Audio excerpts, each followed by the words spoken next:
camp out here once again on another Saturday to prophesy the downfall of America and the uprising of the Israelites, which are today Negroes, Latinos, Native Americans. But before we get started, we're going to give all praises, honor, and glory to Yahweh, Bahasham, Yahweh Shai, Bahasham Kakudash. Also double honors to the elders and apostles of Great Millstone, the teacher who well, peace, love, and safety to the hopeful elect. All right, so yeah, we're just gonna go into basically the time that we're in with the Israelites coming into this truth. All right, and what the Lord commanded us to do. The Lord commanded us to come out here once we get this knowledge, to come out here to teach and to continue to wake our people up. Because once the elect is sealed, the four winds of destruction is the Lord gonna just let loose, which are angels are holding back. As a matter of fact, when we start with Revelation 7, yeah, we in those times, man, and then when these other nations see what's going on, hey, you think that they sleep well at night? No. This is terrifying to these other nations, because they know by seeing us out here prophesizing and also the things that's going on around the world, they know that it's ended for them. You got it, right?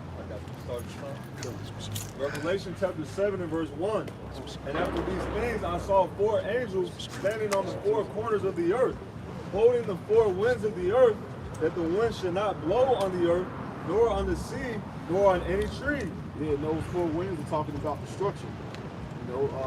Basically the nuclear missiles. But it's going to be a lot of things adding up to that time. The nuclear missiles is going to be the last thing that's going to come on this place.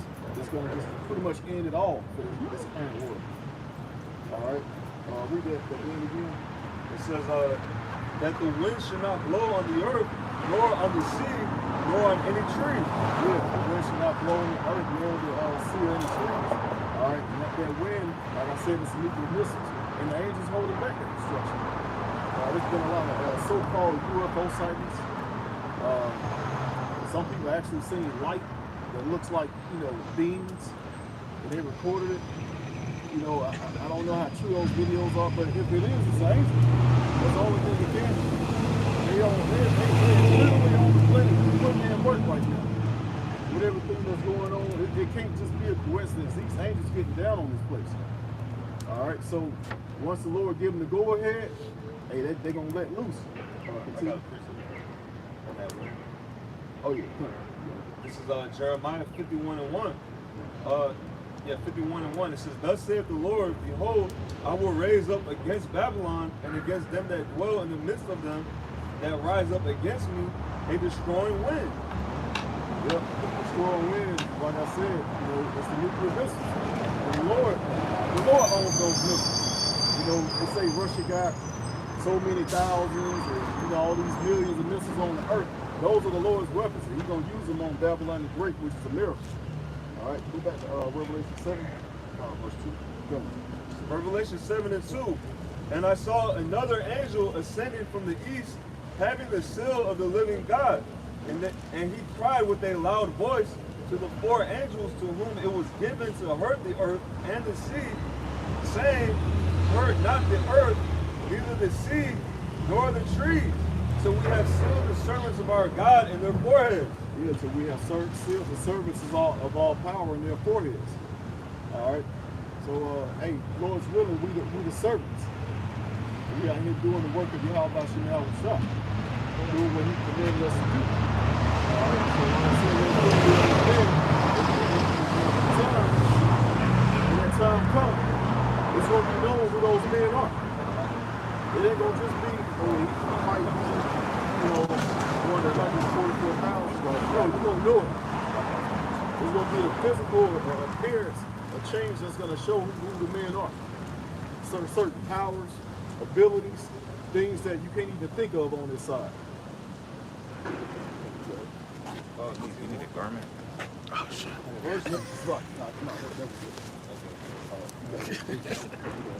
It says, Revelation 14:1, and then I'm going to jump down to 3. And I looked, and lo, a Lamb stood on the Mount Zion, and with him 144,000, having his Father's name written in their foreheads. Verse 3. And they sung as it were a new song before the throne, and before the four beasts and the elders. And no man could learn that song but the 144,000 which were redeemed from the earth. Yep. And that song is just truth, man. Which is the all, which is the light. Which we are out here to teach our people. All right. The Lamb, that's Yahweh Shai. And those that were standing with him, those were the elect, 144,000. So only the elect is going to know this truth, and they're going to know that not just the truth knowing that you're Israelite, but also just the prophecy, the correct breakdown of the scriptures, knowing what everything is, and also bringing forth good fruit. All right, yeah, keep going. This is the book of Revelation, chapter 11, verse 1. And there was given me a reed like unto a rod. And the angel stood, saying, Rise and measure the temple of the Most High. All right, the temple is talking about the house of Israel. Most High said measure, but not actually measuring with a purpose stick or a ruler or something. That measure is talking about to teach. So we are to come out here and teach our people. Negroes, Latinos, Native Americans, and also the Israelite foreigners. And we're like the other nations. We're here, we're commanded to teach. See? Verse 2. But the court, no, so like it, this is still on verse 1. Rise and measure the temple of the Most High and the altar and them that worship therein, verse 2. But the court which is without the temple leave out, and measure it not, for it is given unto the Gentiles, and the holy city shall they tread under foot 40 and 2 months. All right, read that first part again, slowly. Verse 2, but the court which is without the temple leave out. All right, the court which is without, that's talking about the heathens. It's talking about these heathen nations. All right, it may say Gentiles, but there's two different types of Gentiles. You can either be a heathen, a Gentile that's non-Israelite, or you can be a Gentile that's an Israelite by blood, but you just, basically Gentile means citizen. All right, so these other nations, these other citizens, all right, we don't supposed to teach them. We're supposed to teach only the tribe of Israel. Continue. For it is given unto the Gentiles in the holy city shall they tread under foot 40 and 2 months. Yep, and that 40 and 2 months, once you do the math on that, it actually goes into the breakdown of the 350-year period. It started in 1619 and ended in 1969. Yeah, 350-year period. And in 1969, that's when the truth came to our business, and it pretty much just spread it like a wildfire, or like a, slowly spread over the past years. So yeah, just from that time period, all our people was put that sleep. Now we're slowly waking up. Right now, back then, didn't nobody know who the Israelites were. It was a few so-called Negroes that knew that they was Jews according to the scriptures, but they didn't know who the 12 tribes were. That where some knowledge came after 1969. About the show. Verse 3, and I will give power unto my 2 witnesses, and they shall prophesy 1,260 days, cloth in sackcloth.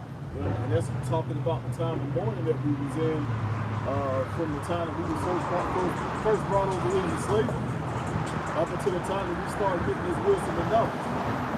All right, so back then, we went from slavery to being, still to this day being oppressed, but now we're actually learning who we are. And but it seemed like it was like a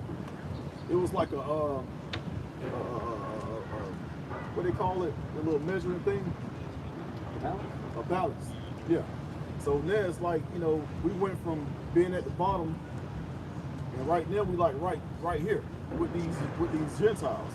But in a minute, it's gonna be like this. They're gonna be at the bottom, we're gonna be at the top. Right now we're still being treaded on the foot by these Gentiles. Because they own everything, they own top. We don't own nothing on this side. Verse 4, these are the 2 olive trees and the 2 candlesticks standing before the Most High of the earth. That's talking about the northern tribe and the southern tribes. Those are the two witnesses. Right. Verse 5. And if any man will hurt them, fire proceeded out of their mouth and devoureth their enemies. And if any man will hurt them, he must in this manner be killed. Yeah, that's talking about this truth. Particularly about what is going to go into actual events that has happened in the past from Elijah making fire coming down from heaven, and also to Moses. All right, the things that he did over in Egypt. Continue. Continuing on, verse 6. Verse 6. So these have the power to shut heaven, that if it rain not in the days of their prophecy, and have power over waters to turn them to blood, and to smite the earth with all plagues as often as they will. Yep, and that was done by Moses in the time where the first Exodus. Okay, continue. Verse 8.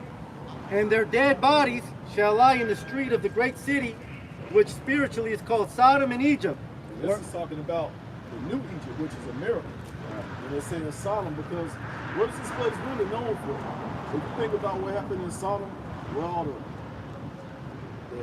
low activity out there, and then you see what, how this place was actually started through slavery, which that's what Egypt pretty much goes into. So you got slavery and a lot of more sexual activity going on. Yeah, they got parades on Yeah. the same street that, ain't gonna name where we at, but behind us is the world infamous, what, for the, the Pride Parade. They got one in October, as if they didn't have one in June. Yeah. I think they had another one in August. That's too much damn pride. That's why, what is that, 2nd Exodus 15, the Lord pretty much said he was going to, the witness had succeeded in the room all earth. Yep. And it has. And this is overkill now with witness.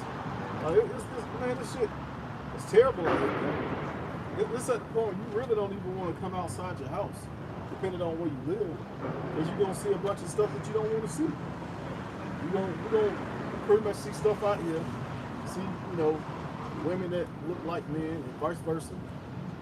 That's an abomination to Yahweh Shah. So yeah, that judgment is going to come on this place just to get rid of all this wickedness and destroy all of that. This is Proverbs 21:16. The man that wandereth out of the way of understanding shall remain in the congregation of the dead. Going into, as we just read in verse 8, it said their dead bodies. It's not talking about our actual dead bodies. It's talking about we were dead because according to Proverbs 21:16, without the understanding of knowing who Yahweh Shai is, we are considered dead.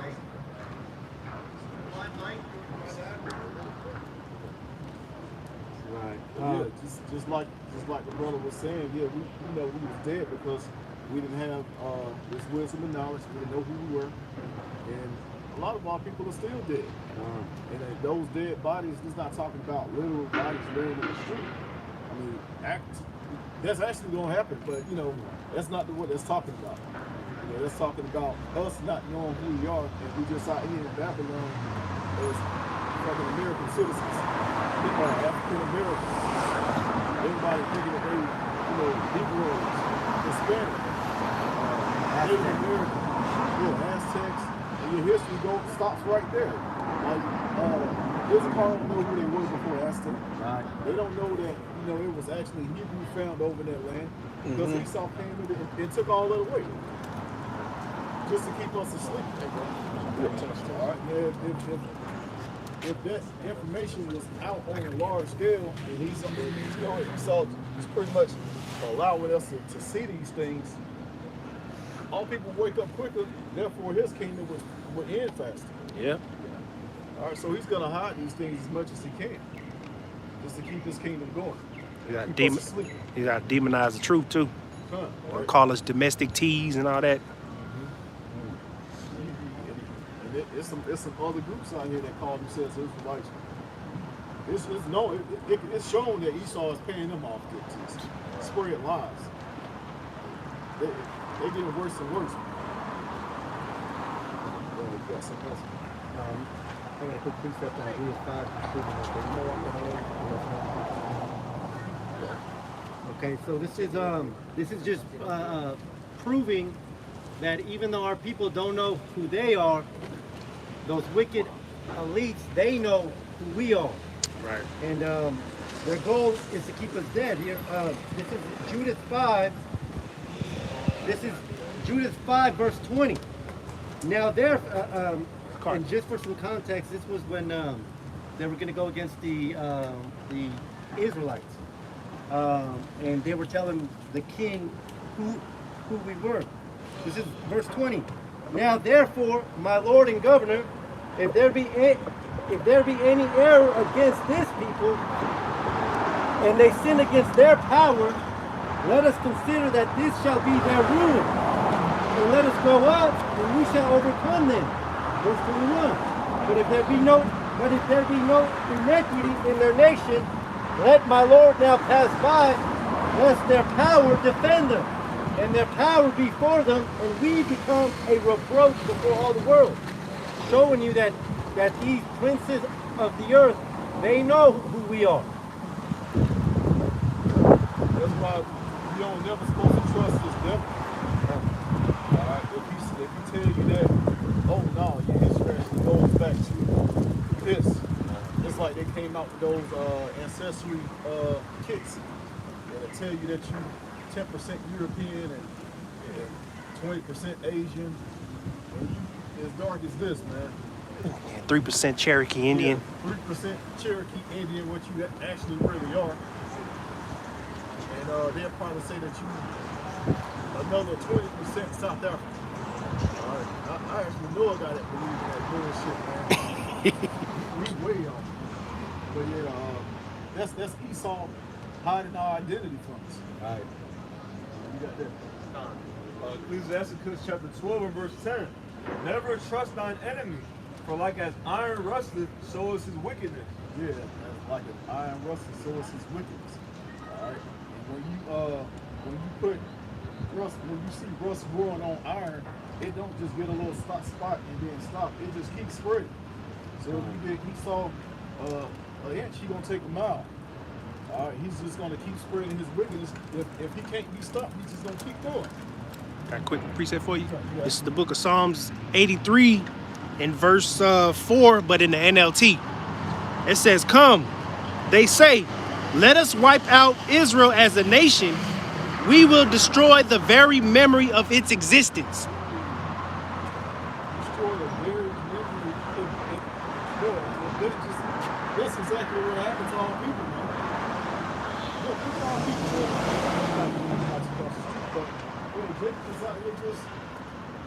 They can be an American. Yeah. You know, they don't even care. Just like what's that, Isaiah 1? My people do not consider. Yeah. They don't even care. They see what's going on in these last times, and all they can think of is we need to vote for either him or her. One of them gonna get us out of this shit. No, both of them gonna fuck this place up, no matter who get in office. Worse than it is. All right, so Jake just needs to, lean on to his power, which is the Father in heaven, that's power over everything, instead of this damn fallen, half-burnt up ass kingdom.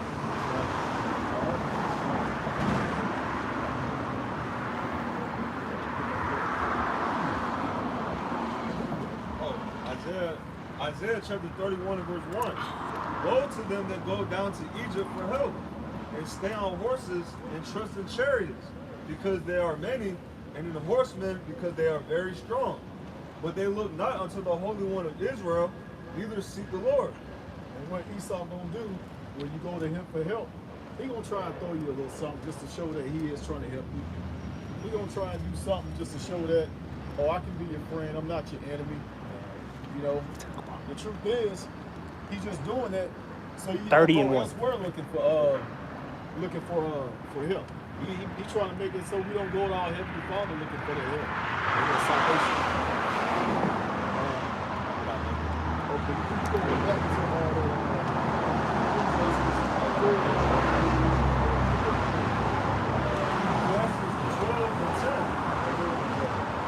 Verse 11.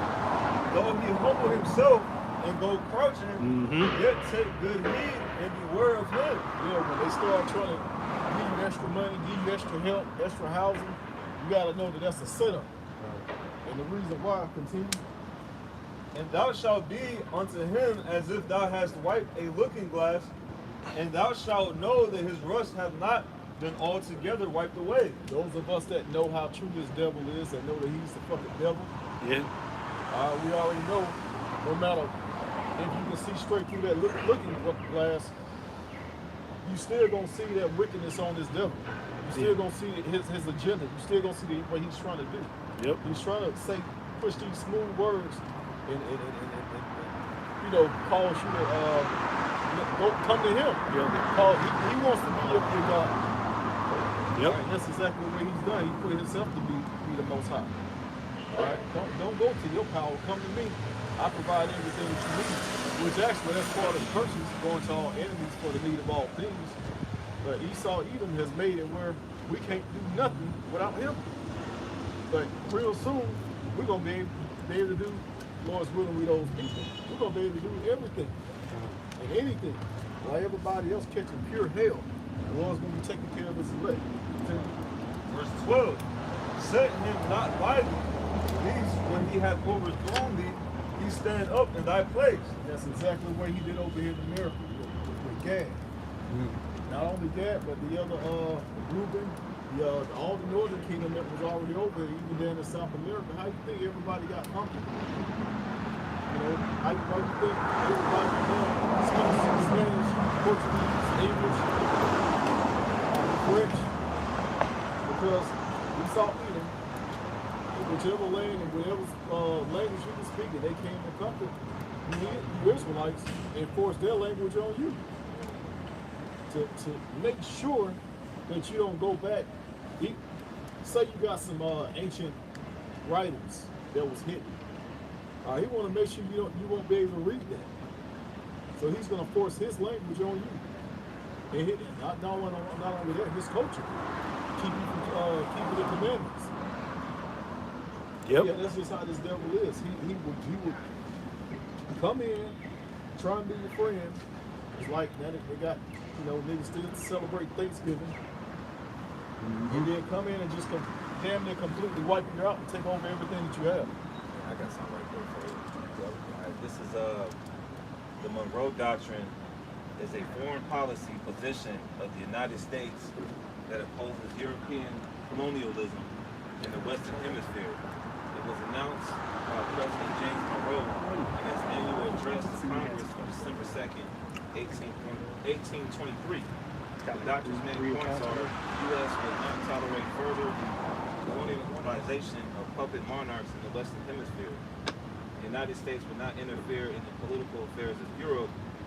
Any intervention in the political affairs of the Americas by foreign powers is a potentially hostile act against the United States. Basically, it's just debo the Western Hemisphere and said, hey, if you interfere with it, hey, that's an act of war. Don't interfere with our affairs, we won't interfere with yours. That's Esau for it. He's a fan, man. It's pretty much Amalek was on top, pushing a lot of these moves, man. Pushing a lot of these things and a lot of these laws. Not just for, over there in the land of Israel, here, but pretty much everywhere.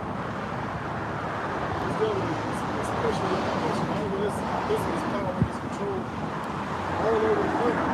And that's pretty much what all of this war is about.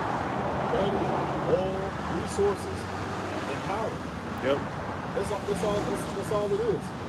You own pretty much everything. I mean, you still got other heathen nations, India, China, they got their own land and they own all, whatever, but pretty much Esau owns everything. He's in control.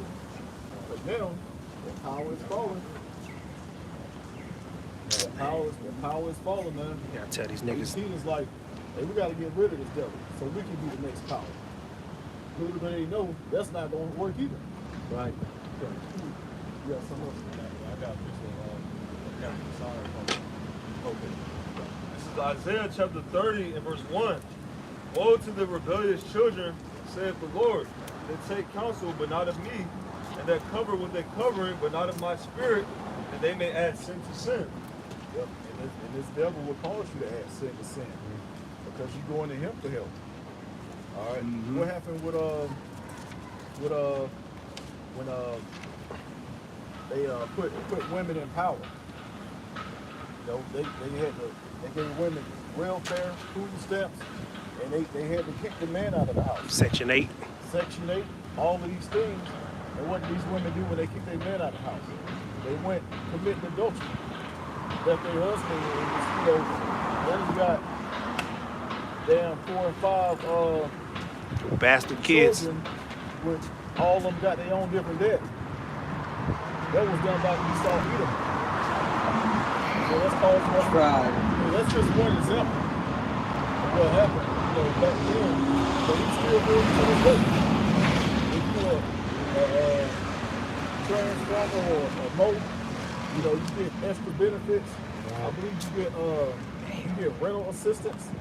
You can go on like rental apps and they'll ask you if you're part of that alphabet group, that you can get additional assistance, which is off, man. Yeah, it's calling you to add sin to sin.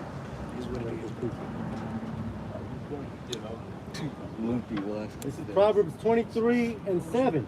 For as he thinketh in his heart, so is he. Eat and drink, says he to thee, but his heart is not with thee. This just goes to show that, you know, Esau always starts with something that sounds good. When the feminism started, it sounded good for a female to have the same rights as a man, but that was never his goal. His goal was to add sin upon sin and to keep, basically to break up I think they call it the nuclear family, right? Yeah. Mm-hmm. Right?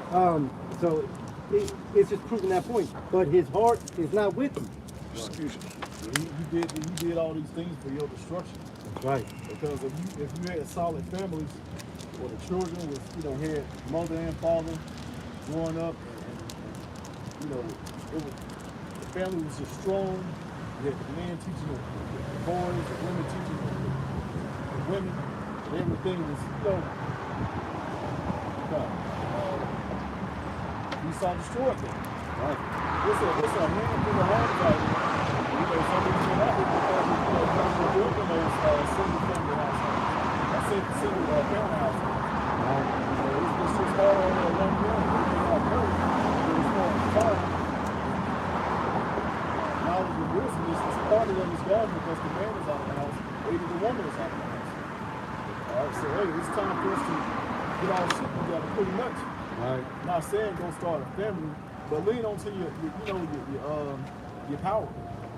Keep the commandments to the best of your ability. Get into these scripts, get into the breakdowns, pray, and have faith. And the Lord's gonna carry us out of this place, Lord willing, you know, soon.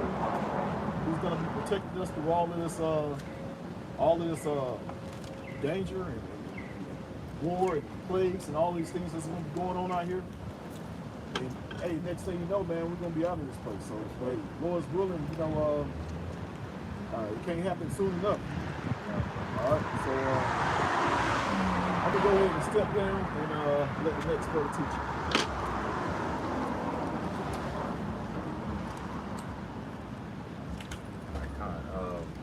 Yeah, just basically going back into some basics. I had a list. Apostle Hart got a list.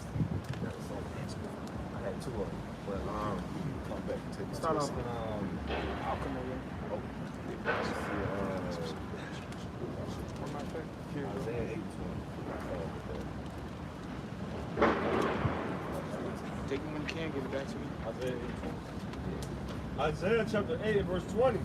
To the law and to the testimony, if they speak not according to this word, it is because there is no light in them. Yeah, that's spirit. Okay. So if they're not coming from the scriptures, man, there's no light in them. So scriptures say that we're the light of the world. So we have to be able to break down things strong with the spirit like that. notes on the same topic. It's basically going to, salvation is only for Israel. So, any scripture you come to, I did have one written down. We start off with Isaiah 44, verse 22. It's like, there's no light in these Christian pastors. It's still going hard. It's like, just give it up, man. Throw in the white flag. All right, you've been getting, you've been getting hit with a kamikaze, all right, or a blitzkrieg by the Israelites, man. And you still got this love as you are. Everywhere you go, it's show love. But then you pass by the same church as a pumpkin, all right, and a skeleton, man. All right, so there's no light in these guys, man. Go with that scripture. This is Isaiah 44, verse 1. Yet now hear, O Jacob. Yet now hear, O Jacob, my servant, and Israel, whom I have chosen. All right, so anyone of y'all brothers know where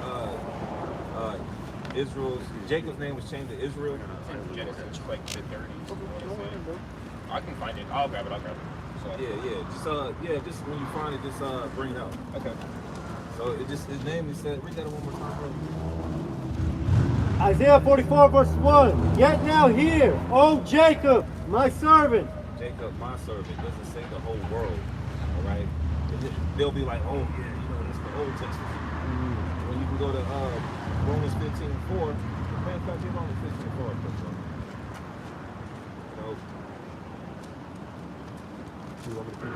Yeah. And Israel, whom I have chosen. Yeah, the Lord chose Israel, man. All right. Eventually, these other nations, they're just, we're under their captivity, their dominion, but the roles are going to reverse. Because it was naturally intended for Israel to rule. Like it says, like in 2 Ezra 6, it says the world was created for our sakes. Like Bishop Tazwan said last week that Edomite was walking that dog. He's like, basically, that's our dog, man. If we were those Alahayim, all right, from the foundation of the earth, we were the ones that created all this. Even America. This is Romans 15:4. For whatsoever things were written aforetime were written for our learning, that we through patience and comfort of the scriptures might have hope. So, hey, it's learning, man. You gotta learn the scriptures. You gotta be taught again. Just like the Ethiopian eunuch had to be taught. We came in that same spirit. How could I learn this? It's just some man guided me. That's the apostles and elders. For all you camp haters, the Lord came to me last night. No, he didn't come to your black ass last night, all right? And then you had a revelation. So you had to have many teachers. That's what we do with the apostles and elders. But you got that scripture, bro? Yeah. Genesis 32 and 26. And he said, let me go. I just for the gave day him breaketh. And he said, I will not let thee go, except thou bless me. And he said unto him, what is thy name? And he said, Jacob. And he said, thy name shall be called no more Jacob, but Israel. For as a prince hast thou power with God, and with men hast thou prevailed. Yeah, somebody get that word prevailed in the Hebrew. Right quick.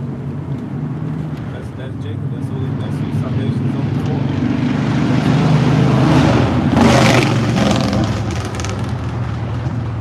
It's not supersessionism. We're gonna get that definition too. That's just the vocab we're gonna follow. Supersessionism or replacement theology. There's no replacement. Type of replacement theology in the blue letter. You ain't gonna find it. Right? It's not in the scriptures. That's why we brought that Isaiah 8:20. All right? If they're not coming from the scriptures, there's no light in it. If I got that word. It's your Paul. Your Paul. I know that. To prevail, overcome, endure, have power, be able. That's our forefather Jacob, man. It was carried down to Lord willing us. Lord willing, we're part of the 144,000. All right, we're going to prevail over this beast system. So Jacob was chosen to prevail in these last days, man. All right, they didn't choose Moab, choose Ammon. All right, sure as hell didn't choose Esau and Amalek, chose Israel. So, got another one. Yeah, all right. Go to Romans 11 verses 26 and 27. We're gonna get to that replacement theology in a minute. You know, just breaking down strongholds of Christianity, even breaking down these other Israelite camps, man. Because they ain't even out here, man. Like, you know, with the guy, this video, the guy saying, I got a question for y'all. Is it safe to say that everything going on in America, the Hebrew Israelites are right? Well, I don't see these other camps out here like that, all right? The only time they out there is the march, or somebody got shot by the police, or they're marching for so-called injustice, which is not gonna happen, all right? This is the current setup that we're in. We're in an evil, wicked world. You can't stop the violence, you know? You can't stop Pookie over there in North Memphis from robbing the liquor store, man, right? It's the will of the Heavenly Father, because man's goes to the Lord, you know what I'm saying? Come. This is Romans 11. Romans 11 in verse 26. And it reads, and so all Israel shall be saved. Yeah. As it is written, there shall come out of Zion, the deliverer. That's the Lord, man. That's the Lord Yahweh Shai. He who delivers, he who saves. Yeah, his name is Omen Nomen. Mm-hmm. And shall turn away ungodliness from Jacob. So that goes to show you, all right, that's future, man. And there's no new covenant right now. Okay? You just go to 27. God, verse 27. For this is my covenant unto them when I shall take away their sins. Go to Jeremiah verses 31, 39. You get Ezekiel 36, verses 22 and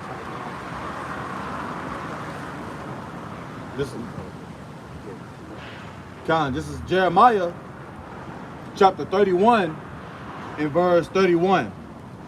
And it reads, behold, the days come, saith the Lord Yahweh, that I will make a new covenant with the house of Israel and with the house of Judah. Yeah, right now we're not in between. We're in the grace period right now. You know, the spiritually get your stuff together. We're not in the new covenant like these bug outs. That's the new trend for Israel. Let's just jump on the new covenant trend. You know how like everybody is a Kansas City's fan now because they won back-to-back Super Bowls.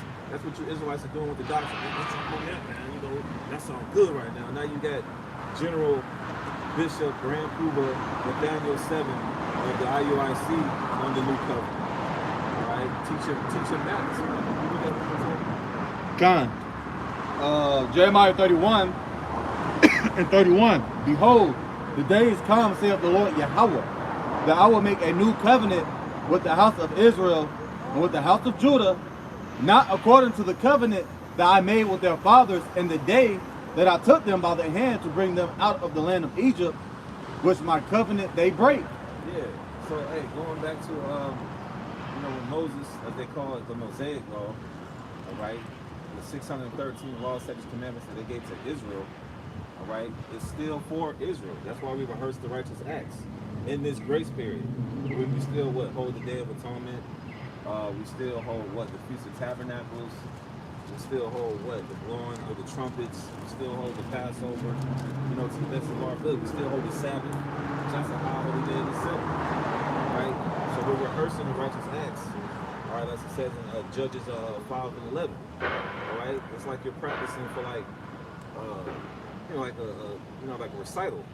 That's what we're basically rehearsing the righteous acts. You know, sometimes you might fall short, sometimes you might fall short saying the Lord's Prayer, but that's where you keep going and keep learning, and eventually you'll get it, man. I actually have that too. Yeah. This is Judges 5 in verse 11. That they are delivered from the noise of the archers and the places of drawing water. Yeah, that archer is going into the nuclear destruction. And drawing water with reference to slavery. I know Monday we gotta go back to it, brother. Gotta go back to it. Might as well savor the weekend and fellowship with the Akim, because we gotta go back to hell on Monday and deal with these damn spirits. Which these spirits are out here, man. Because you're in that Halloween, All Hallows Eve spirit. Everybody just got that demonic glare on their face. You know, God, continuing on in verse 11, Judges 5 and 11. They that are delivered from the noise of the archers and the places of drawing water, there shall they rehearse the righteous acts of the Lord Yahweh. Oh, the water. I'm good. The water. Of Yahweh, even the righteous acts toward the inhabitations. yeah, it says, The inhabitants. it says righteous acts. So for you Christians that say, oh, the law is done away with, this is what the God of the Bible considers righteous. So you're actually wicked for saying the law is done away with. These are righteous acts that the Lord gave the children of Israel. Man, you got to be an Israelite first and foremost to even be in the spirit to rehearse the righteous acts.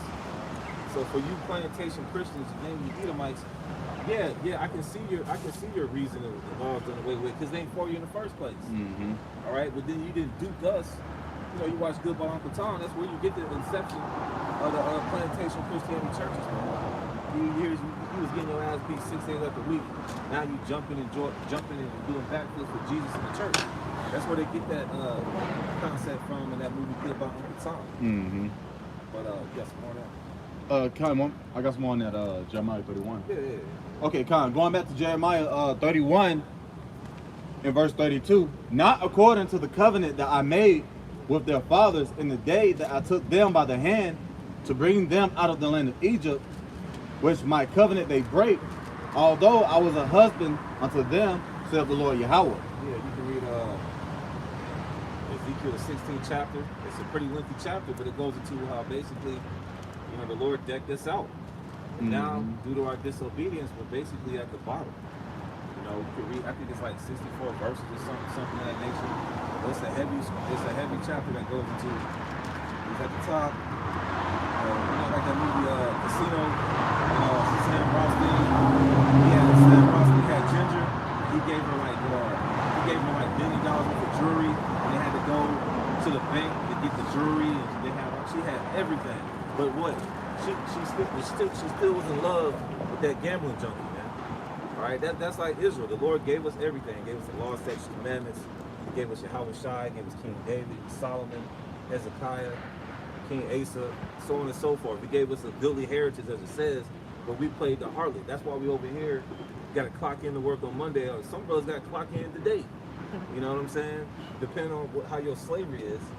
So we fell from grace. That's why we're in a grace period, and now we're trying to get it together. That's what Christians don't seem to understand.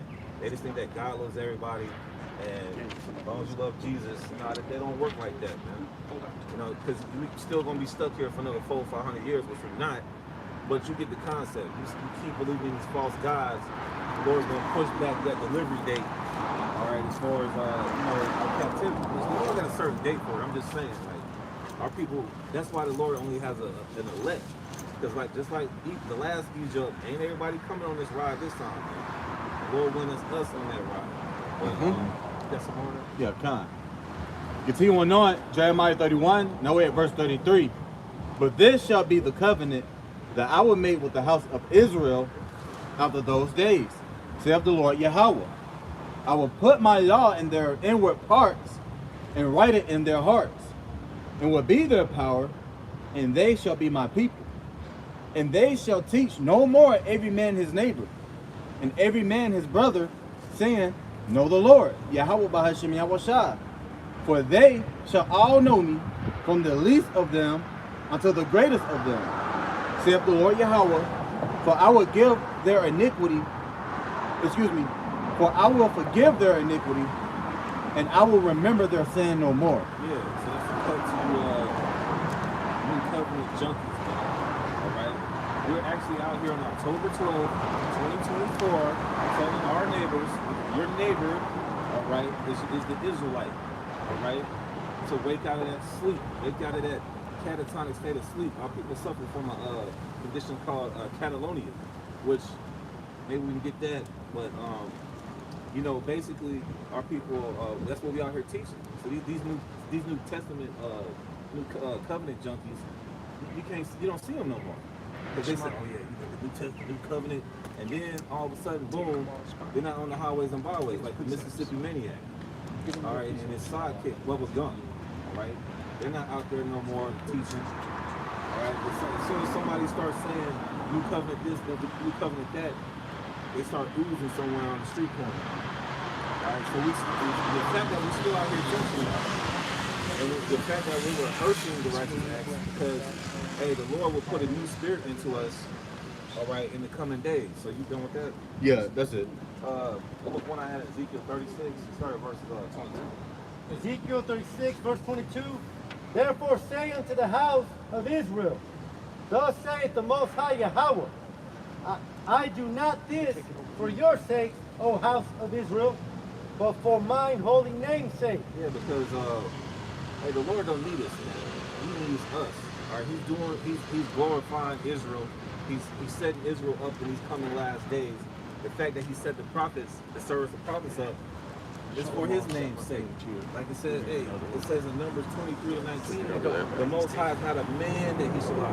So far, you feminists that think God was a woman, read Numbers 23 and 19, bitch. Okay? And get back to regular scripture program and get back in the kitchen. If you got somewhat decent cooking skills, right?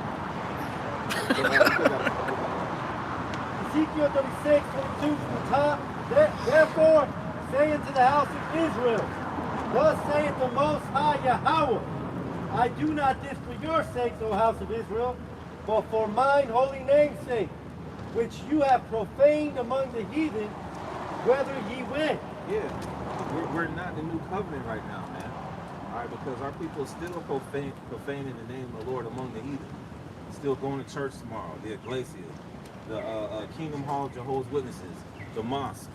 Hey, some jakes are into Buddhism. Look at Tina Turner. She was heavily into Buddhism. Tiger Woods, he's heavily into Buddhism. That's why the Lord had him get into that car wreck years ago. You know, because he's worshiping another God. Verse 23. And I will sanctify my great name, which was profaned among the heathen. Yeah, because the scriptures say that the name of the Lord is dreadful among the heathen. It's going to be a time. Hey, matter of fact, get I think it's Exodus 9 and 14. Hey, because when the Lord starts, this is only the beginning, man. This little hurricane that happened, you know, the water Yahweh Shemel Shai, them brothers in Tampa was safe, man. Yeah, man, I saw that video that they did, man. I was like, yeah, man, that's what I'm talking about. Hey, the Lord's going to protect his men. And Osh, the elder Osh said something heavy. He's like, well, why should we stop trusting the Lord now? You know what I'm saying? Little hurricane. Them brothers still had lights on in the midst of it. Hey, so the water Yahweh Malachi 1:14. You know? Hey, when the Lord starts sending these judgments, you're going to know that it's the God of the Bible. I got that in the Exodus 9. This Exodus 9 in verse 14.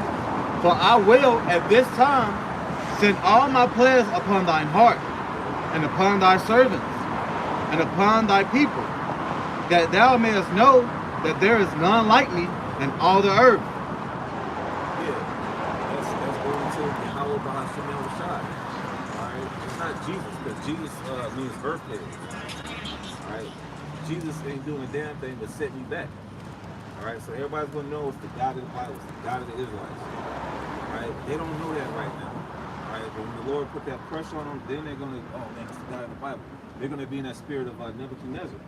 And these other heathens that, because the scriptures talk about, this is a side point right there. Isaiah, I want to say Isaiah 44, the last part, and then go on to Isaiah 45. Because the Lord does put these heathens in certain positions, but they're not the chosen. And the scriptures say man's goings is of the Lord. Isaiah 44. Yeah. This is Isaiah 44 verse 28. That saith of Cyrus, he is my shepherd, and shall perform all my pleasure. Even saying to Jerusalem, thou shalt be built, and to the temple, thy foundation shall be laid. Yeah, go to verse 1, Isaiah 45. Con. Now we in Isaiah 45 and verse 1. Thus saith the Lord Yahweh to his anointed, to Cyrus, whose right hand I have holden, to subdue nations before him, and I will loose the loins of kings. to open before him the two lead gates, and the gates shall not be shut. Yeah, that's pretty much it. But the Lord sets up these heathens. It says his anointings. It's something. It's anointed. No, you just set up. What was Cyrus set up for? Greek gospel second. Right. He was vital in the rebuilding of the temple once again. All right. So the Lord put the spirit on Cyrus. All right, to commission that. Right. The Lord can use whoever he wants to use, but namely, all right, like I said, even Cyrus knew the name of Yahweh Shinal Shai, Nebuchadnezzar. All right, even the heathens, eventually they're going to start trembling. Back in the day, they did, because the Lord was named was what, Alashaja, demon-like power. But nowadays, these heathens, they walking by, going to Georgia, what's his name, Georgia this, Georgia that. They ain't paying attention to what we got to say, man. To let you know, we're still not in the new covenant, because we would rule with a rod of iron. We're going to be ruling with a rod of iron, but we're not doing that. This,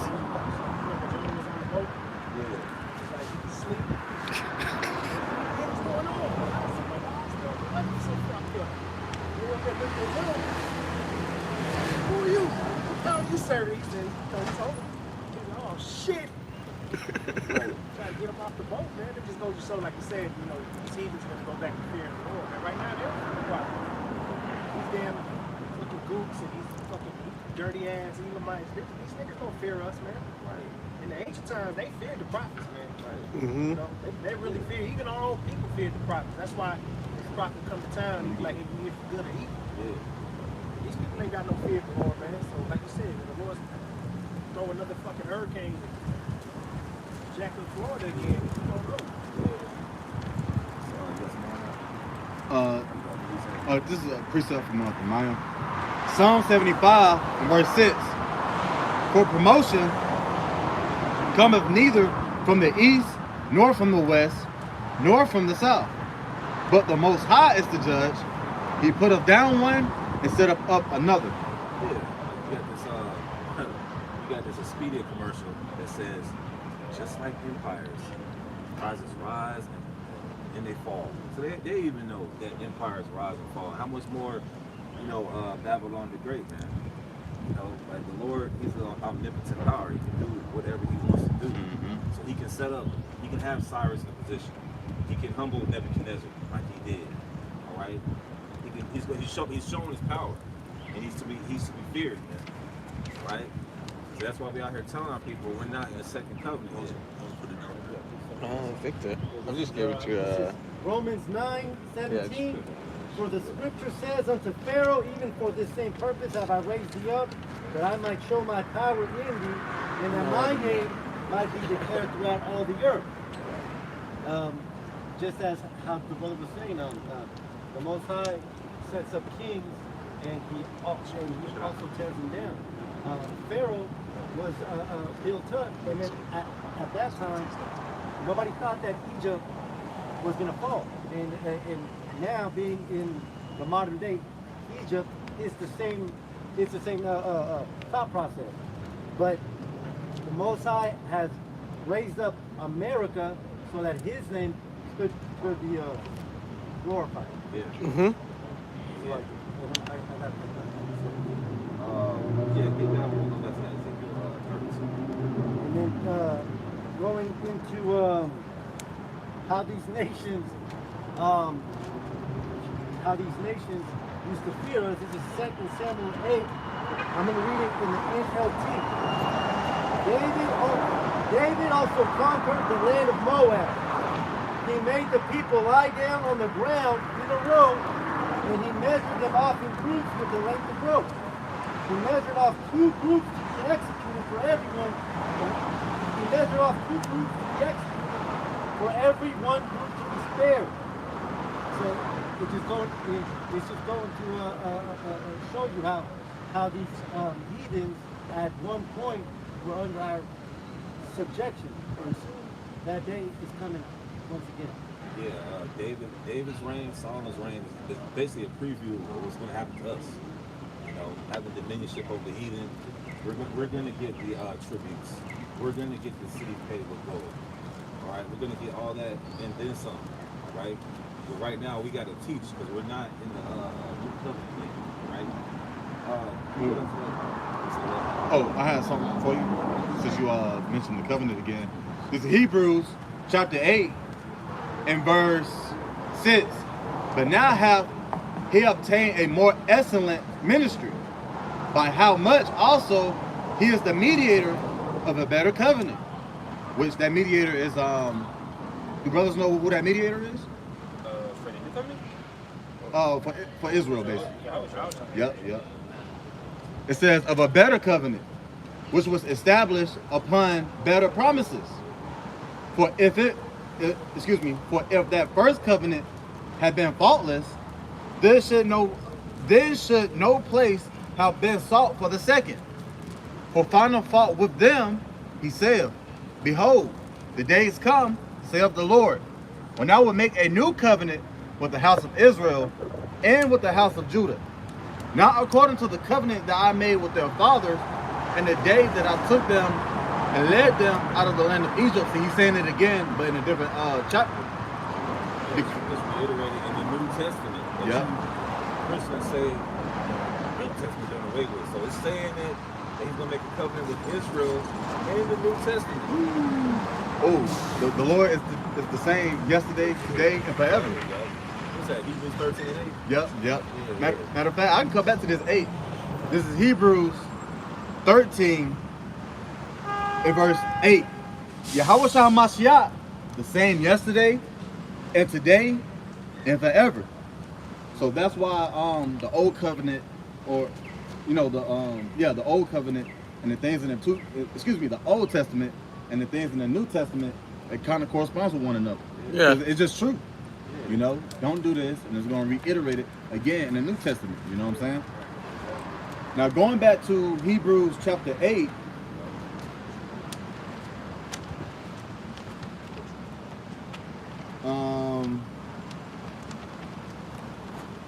this is Hebrews chapter 8 in verse 8. For finding fault with them, he said, behold, the day is come, saith the Lord, when I will make a new covenant with the house of Israel and with the house of Judah, not according to the covenant that I made with their fathers, in the day when I took them by the hand to lead them out of the land of Egypt, because they continued not in my covenant, and I regarded them not, saith the Lord. For this is the covenant that I will make with the house of Israel after those days, saith the Lord. I will put my laws into their mind and write them in their hearts, and I will be to them a power, and they shall be to me a people. So this is how you know when we enter into the new covenant. Once we have those laws, statutes, and commandments written in our inward part. So individuals who's believing that we're in a new covenant and you're already saved, that's a delusion. That's another stronghold. That's what we were going into earlier. You know. Ezekiel 37 and verse 15. The word of the Lord came again unto me, saying, moreover, thou son of man, take thee one stick and write upon it for Judah and for the children of Israel, his companions. Then take another stick, write upon it for Joseph, the stick of Ephraim, and for all the house of Israel, his companions. Yeah, that's going into the kingdoms that were separated after the reign of Solomon. And even to this day, they're still divided. You know? So-called Mexicans don't get along with blacks. Even from the northern tribes. Don't call Mexicans Puerto Rican. Don't call Puerto Rican Mexicans. It's all types of divisions among some people. Cubans don't like Haitians don't like Dominicans. Yeah. Cubans don't like blacks. Yeah, everybody hates Judah though, but that hasn't been fulfilled yet, man. All right. And those color tiers within there, like Negro, Vero, and I forget all the others, Moreno, and yeah. Like Estes and all that other stuff, man. They call it so-called black man. But hey, through this word, man, brothers are really linking up and united, man. To hell with these wicked ass jakes out here, man. You know, they're gonna get their due judgment, man. They don't want to come back. You know, Verse 17. And join them one to another into one stick, and they shall become one in thine hand. Yeah, we're gonna be one again. All right, we're not. You got the northern kingdom and the southern kingdom. They're all gonna be one. big happy family once again. Right? Under the dominion of Yahweh Shem Shai. That hasn't happened yet. So how can we be under the new covenant for these bug outs, man? I know we're going up hitting upside the head, but the point that I realize there's a lot of false doctrine out there. A lot of guys, you know, they do it for monetarily gain, they do it for marching, they do it for clout, like this guy Deacon the Cloud. I turn the YouTube video off, I got a life. All right, bro. You know, you're not serious about this shit. You never was. I could tell you was a snake from the jump any damn way. All right? But, Verse 18. And when the children of thy people shall speak unto thee, saying, wilt thou not show us what thou meanest by these? Say unto them, thus saith the Lord power, behold, I will take the stick of Joseph, which is in the hand of Ephraim, and the tribes of Israel his fellows, and will put them with him, even with the stick of Judah, and shall make them one stick, and they shall be one in thine hand, or in mine hand. yeah, be one stick in the Lord's hand. We're going to be back together again up under Revelation 21, or new heaven and a new earth wherein dwelleth righteousness. Okay? Go to Isaiah 11, verse 11, too. There's some on that as well, about the tribes linking back together. Alright? This is Isaiah chapter 11, verse 11. And it shall come to pass in that day that the Lord shall set his hand again the second time to recover the remnant of his people. Yeah, because it's a diaspora. Alright, hey, just like last night, man, I was watching GMS Australia. Shout out to them brothers down there. Now, the brother behind the camera, he been behind the I've been watching him for a few months. You know, the brother behind the camera, I believe they're in Queensland, Australia, which is like way north from Sydney. Sydney's way at the bottom of Australia on the east coast, but Queensland is way up there by the coast. They preach up there, I believe. But you had a brother that looks like a Japhite, and he's preaching the words of Yahweh Shem Shai. He got the Australian accent and everything. And you got that's a heathen. Well, the scripture says the name of the Lord is dreadful among the heathen. Excuse me. All right, so a heathen would not be preaching Yahweh Shem Shai. He'd be basically condemning himself. But that brother, that's an Israelite indeed. So we've been scattered. You got Israelites that look like Japhites, Israelites that look like Hamites, you got Israelites that look like Amalek. All right, and that's going to be a sight to behold when somebody looks like Amalek. If you prophesying on Amalek, man. That's going to be beautiful. What you going to say then, vocab? You know? But go back to that. Isaiah chapter 11 and verse 11. And it shall come to pass in that day that the Lord shall set his hand again the second time to recover the remnant of his people, which shall be left from Assyria, and from Egypt, and from Pethros, and from Cush, and from Elam, and from Shinar, and from Hamath, and from the islands of the sea. Yeah, because when you go back to, you know, we ain't going to get it, Acts the 2nd chapter, when they went to Jerusalem. All right, I believe it was the Passover around that time. You had devout men out of every nation. All right, you had men that were already scattered from that time. So how much more now? All right, the Lord is going to gather his people. It even says the islands of the sea. You know, you got islands like, you know, the Philippines. You know, you got Indonesia. You know, you got certain islands where Israelites are scattered. Even some of these, like I mentioned, some of these Japhite countries in the South Pacific. All right, there's Israelites there too. Right. So the Lord's going to be doing a magnificent work. But once again, we're not in the new covenant right now. We're still out here teaching, calling people back to the Heavenly Father and His only begotten Son. The job will be sealed by it.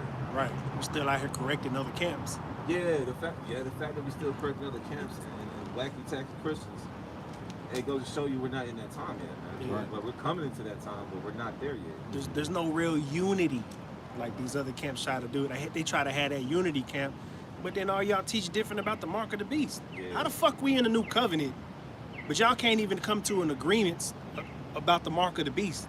Yeah. It just goes to show that y'all are really like what a not on that level. If you really, and that's the easiest one to get.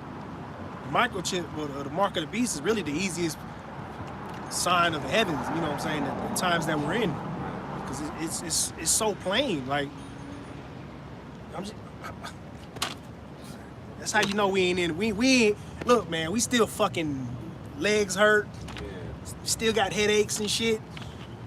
Still waking up with a bad stomach. Bad, yeah, exactly. Calling out of work. We still got to go to fucking work. Right. Where's the tributaries from the heathens? Right. Yeah. Yeah. Right. Right. I still got to eat them as a boss at my job. Right. And fuck, that's not in the scriptures about in the new covenant. If anything, them niggas is supposed to be subject to us. Right. Them niggas was retarded, man. Malachi 1:14.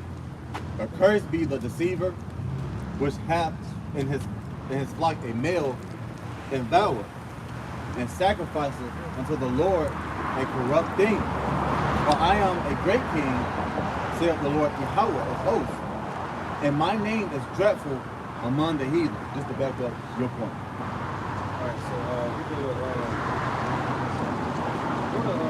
Luke 1:68.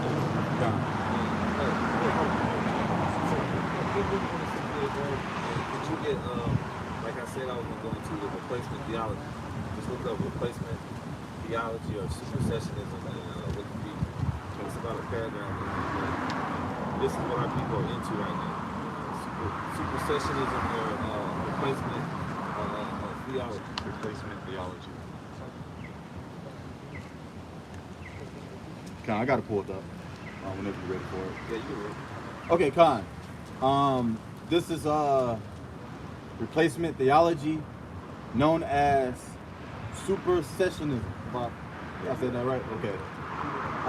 Also called replacement theology, is the Christian doctrine that the Christian church has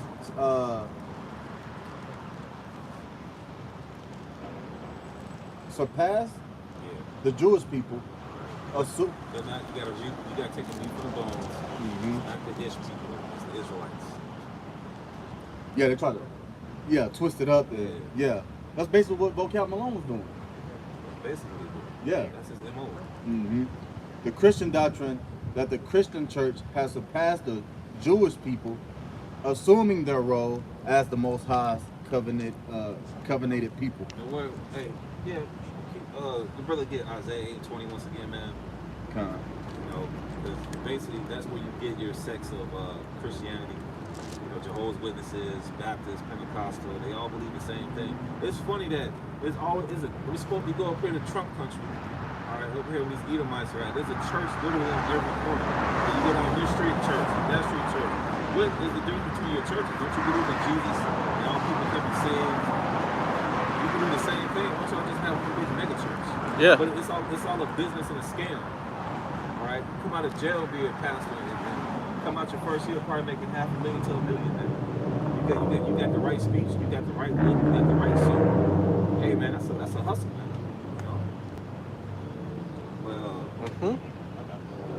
Yeah. Putting these niggas up on Isaiah 8:20. To the law and to the testimony, if they speak not according to this word, it is because there is no light in them. Yeah, so supersessionism, the Christian church replacing the Israelites, that's not in the Bible, man. Because a Christian, I grew up in that Jehovah's Witness. They were like, see, God got tired of the Israelites, so he got tired of them. Well, yeah, that's totally false, man. That's in Romans 11. Yeah, Romans 10 and Romans 11. Yeah. Yeah, because they'll tell you, God was so tired, he just got rid of them. No, he put them in the transatlantic slave trade, and he put them in other captivities via the diaspora. And in this modern time, the ones who are going to wake up, the initiated, the elect, are going to receive this word and run with it. They're going to sup with Yahweh Shai. They're going to believe in the Heavenly Father and His only begotten Son. That's what happened to them. They didn't get destroyed. Where's that in the Bible that said God just did away with them? Where's the scripture where it said, yeah, God got rid of all the Israelites? It's not nowhere in the Bible. And then fuck around and put it in the New Testament. Oh, Yahweh Shai was from the tribe of Judah, by the way. Yeah. Did away with Israel, but the New Testament says, speaking about a Hebrew of Hebrews in reference to Paul. Right. But Yahushua is from the tribe of Judah. But the Lord did away with all the Israelites. Right. But isn't the fucking tribe of Judah an Israelite? One of the 12. Like, how does that even make sense? Yeah, that's where common sense comes into play, man. But the people in the Christian church, especially the black Christian church, as Apostle R says, you guys are doomed, man. You read all these scriptures to these Christians, man, they gonna try to fight you, man. You know? I mean, I gotta go. You know. But you had something? Yeah, I had a cool one for you. This is Baruch chapter 2 and verse 29. If ye will not hear my voice, surely this very great multitude shall be turned into a small number among the nations, where I will scatter them. Just backing up your point, when the brother mentioned how we're scattered throughout the four corners of the whole earth due to different areas of captivity. Okay, continuing on, verse 30. For I knew that they would not hear me, because it is a stiff-necked people, meaning hard-headed, But in the land of their captivities, look around, look like we're in captivity to me, but it's not our kingdom, But in the land of their captivities, they shall remember themselves, and shall know that I am the Lord their power, for I will give them an heart and ears to hear. And they shall praise me in the land of their captivity. That goes against IUIC. I saw the video today where this lady was sincerely asking for the name of the Lord. They gave this bullshit ass breakdown. They went to Revelation 19 and 13, where it talks about Yahushua as the word of God. They said, that's the name, the word of God. And then they said, well, if you're a father and you got a son, they're basically saying the father doesn't have to tell the son what the father's real name is. He's just father. And that's that bullshit breakdown that they gave up there in IUIC Denver, man. The elder brother, Rodney Zabal from Baltimore. The elder brother up there did a lesson this morning. So we're gonna know the name in our captivity, man. That's BS. Don't believe we gotta get to the kingdom. So how are we gonna? The scriptures say you should call upon the name of the Lord and be saved. So how are we gonna do that not knowing the name? Well, no, we gotta get to the kingdom. That don't make no sense. So like the captain said, we gotta come out here and break down these other Israelite camps too. Goes to show you we're not in the second covenant, man. Yeah. Because it says, and think upon my name. The word think just goes back to the word meditate or consider. But Israel, what the scripture say? Israel doeth not consider. The ox doeth his ass is master's crib, but Israel doeth not consider. Yeah. So the name is very, very important. Verse 33, this Baruch 2 and 33. In return from their stiff neck, right, and from their wicked deeds, for they shall remember the way of their fathers, was sent before the Lord. Yeah. Our people would not be in a pride parade back up in this street back here. They wouldn't be doing that. They wouldn't be getting tattoos. They would sure as hell would not be committing adultery spiritually or physically. They would not be getting tattoos. The pig would be safe in that day. The pig could live in peace in the kingdom of heaven. Okay, as well as shrimp, crab, and lobster. They can do what they got to do according to what the Lord had them to do. All right, we haven't got to that point yet, man. There's some crab boil somewhere in Atlanta with the nigga woman. All right, she's down there doing something right now, causing traffic, being a mess. The women are totally out of order. So we're not in that time yet. All right, we're approaching that. We're in a grace period where we need to get these scriptures together, namely have faith. But we haven't got to that point yet, and we're still here. We still have to fulfill prophecy. So how could the Israelites be done away with? Okay, if it says Yahushua is the spirit of prophecy in Revelation 19 and 10, the Most High is not a man that he should lie. Why would we just get rid of him? That doesn't make any sense. Ecclesiastes chapter 4, verse 16. There is no end of all the people, even of all that have been before them. They also that come after shall not rejoice in him. Yeah, so the Israelites are here and Esau is here. E Diddy, okay? E Diddy, that's my new name for Esau. E Diddy, because he's the original P Diddy out here. You think this guy from New York, P Diddy, is the one? Is just the face of all types of debauchery? No, it's Esau Edom. All right, he's the face of wickedness. He's the face of death. He's perverse. He's profane. Okay, so that's my new nickname for E Diddy. Okay, because what Diddy did behind closed doors, Esau's been doing that for generations, man. Yeah. Okay, it tells you in First Maccabees that when after the 4 generals, all right, that wickedness increased on the earth, man. After and then here came Antiochus Epiphanes. That's when wickedness spread, man. Yeah. You know, so that's the original author of death and all types of wickedness, man. Esau Edom. That's the cool for you. Nahum 3 and verse 1. Woe to the bloody city, it is full of lies and robbery. The prey departeth not. Just to back up the brother point, Esau, you know, he came into his rulership, came into his so-called glory. He established this place over here, Babylon the Great, through his blood, robbery, and lies. Just to back him up, you know, he's the original E. Diddy. Right. You know, Diddler. to hell with this guy P. Diddy, man. But Esau, he's done way more things to our people that's on his song. These so-called Negroes, Latinos, Native Americans, man, with the butt breaker. All right, feeding us having certain things approved with the FDA, putting poison in our food. All right, making certain laws that's always against Israel, man. So he's way more than fucking P. Diddy, man. He's the devil. Yeah, I like for the census. Now, the Lord told King David not to count the number of the children of Israel. What do they do every 10 years? Census. That's clearly against what the God of the Bible has. All right, Esau is that verse, man.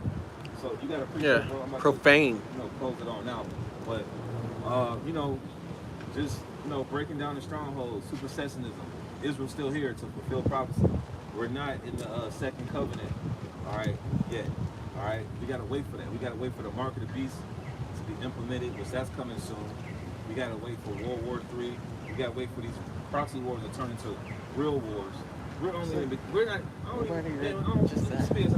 in the beginning of sorrows yet. Because we still walk down here, it's still college football season. Yeah. All right, we got fights. Right there. I was watching some of that right now too. I ain't gonna lie, I'm gonna check the fight out. I'm gonna check this Beaver fight out tonight. Lord willing, man. But hey, it's just something to do in the downtime. But people are distracted by holidays. And the Lord gotta bring more bang here. Yeah. He's breaking this place down with More the hurricanes, fire. and you got forest fires out in the west. Yeah. The Lord's just slowly but surely breaking this place down. So you gotta push up. This is John 5, verse 19, and this is a cut against replacement theory, and it's in the New Testament for you Christians. This is John 5, verse 19. Then answered Yahushua and said unto them, Verily, verily, I say unto you, the Son can do nothing of himself, but what he sees the Father do. For what things soever he does, these also does the Son likewise. And it's very easy for us to see what the Father did. If you go back into the Old Testament, the Father only dealt with the Israelites. And Yahushua himself is telling you, I'm only doing what I saw him do. He only deals with the Israelites. There is no replacement theory. It's only one group of people who say. Yeah, that was the last point. Even in the last book of the Bible, Revelation, Yahushua was in the midst of 7 churches, right? It wasn't in the midst of the whole world. And those churches were Israelite churches, man. And the real Christians are Israelites, according to Acts 11:26. We're enough with that Acts 11:26. And at the top of Romans 11, it tells you Israel's not done away with. Read that one, then we'll get that last one. Romans 11 and 1. He's right there from the top. It says, Israel is not cast away. It says, I say then, hath the Most High cast away his people? God forbid, for I am an Israelite of the seed of Abraham, of the tribe of Benjamin. The Most High hath not cast away his people, which he foreknew. Wot ye not what the scripture saith of Elias, how he maketh intercession to the Most High against Israel, saying, Lord, they have killed thy prophets and digged down thine altars, and I am left alone, and they seek my life. Yeah, so it doesn't make sense. The last book of the Bible, once again, Revelation 7, all the 12 tribes. That's not talking about the whole world. As the captain was bringing out, Yahushua from the tribe of Judah, Paul from the tribe of Benjamin. Why are these tribes being mentioned in the New Testament? Because they're still here, all right? And back during the island of Patmos, John was prophesying what happened to the Israelites in this time period, and he saw the mark of the beast, man. So how can we be done away with it? Don't make no sense. I'm gonna finish off with this. Con, it's Acts 11, excuse me, in verse 26. And when he had found him, he brought him unto Antioch. And it came to pass that the whole year they assembled themselves with the church and taught much people. And the disciples was called Christians first in Antioch. It really was a derogatory term, you know, in those days.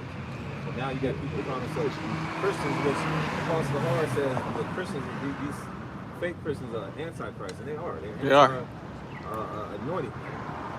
You know, so the real Christians are Israelites, all right? So you can't go around calling yourself a Christian. And that form of Christianity that you're following is from Constantine, who was a so-called black man, okay, who ruled in Rome. I know that's hard for you crackers to realize. Okay, they started to put movies out here with the face of this civilization being a dark-skinned man. I know that's hard for you to, you know, fathom in these days. All right, but Constantine had a lot to do with what you're worshiping now. So, and let the next brother step in, Lord willing, that's edifying. Well, as we're transitioning, quick precept for you, real quick. This is Revelation 21, and since you mentioned, basically you were speaking about how the Lord didn't do away with Israel. Well, when the kingdom is being established and the Lord is basically setting the kingdom back up. Yeah. If Israel was done away with, why would there be 12? I'll read it. It's Revelation 21 and 12. Yeah.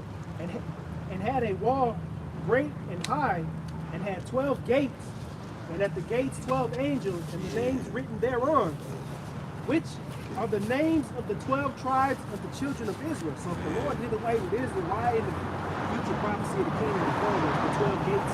Is there names written on each gate? Right. Oh, well, yeah. Because you mentioned Israel in the last book of the Bible. Yeah. Revelation chapter 7, verse 4, it says, and I heard the number of them which were sealed. There were sealed 144,000 of all the tribes of the children of Israel. Yeah, so I was just out, but just catching on with the spirit of things. Sounds like some people just don't believe that the Lord's not all about Israel. Christians believe that the Lord had really did away with our people. And ultimately, we were just put under the curses because of disobedience and idol worship, because we angered the Lord to wrath, even like we mentioned before, even coming out of Egypt. You know what I mean? Even directly coming out of Egypt. Right after Israel just witnessed Moses split the Red Sea, destroying Pharaoh's army. We get to go to Pharaoh? Yeah, Yeah. like zero appreciation. We're hungry. So just like the captain was saying, these things had to come on Israel just because we're getting pretty much punished for the things we did don't make us not the people anymore. You know, it's just like you have a son who may go off and you have to whoop his ass. Does that make him not your son anymore? And you just choose Bobby Joe down the street or Helen from I don't know, or one of them white people out in Full House. But then you choose him? No, that's still my son. I'm still always going to choose him above all you other individuals because I can care less about you. You know, from the beginning,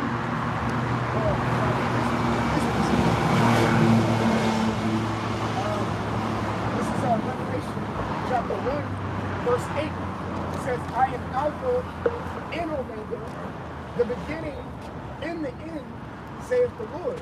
It says, which is, which was, and which is to come, the Almighty. He's saying he's the beginning and the end, okay? So is Israel. We were here from the beginning.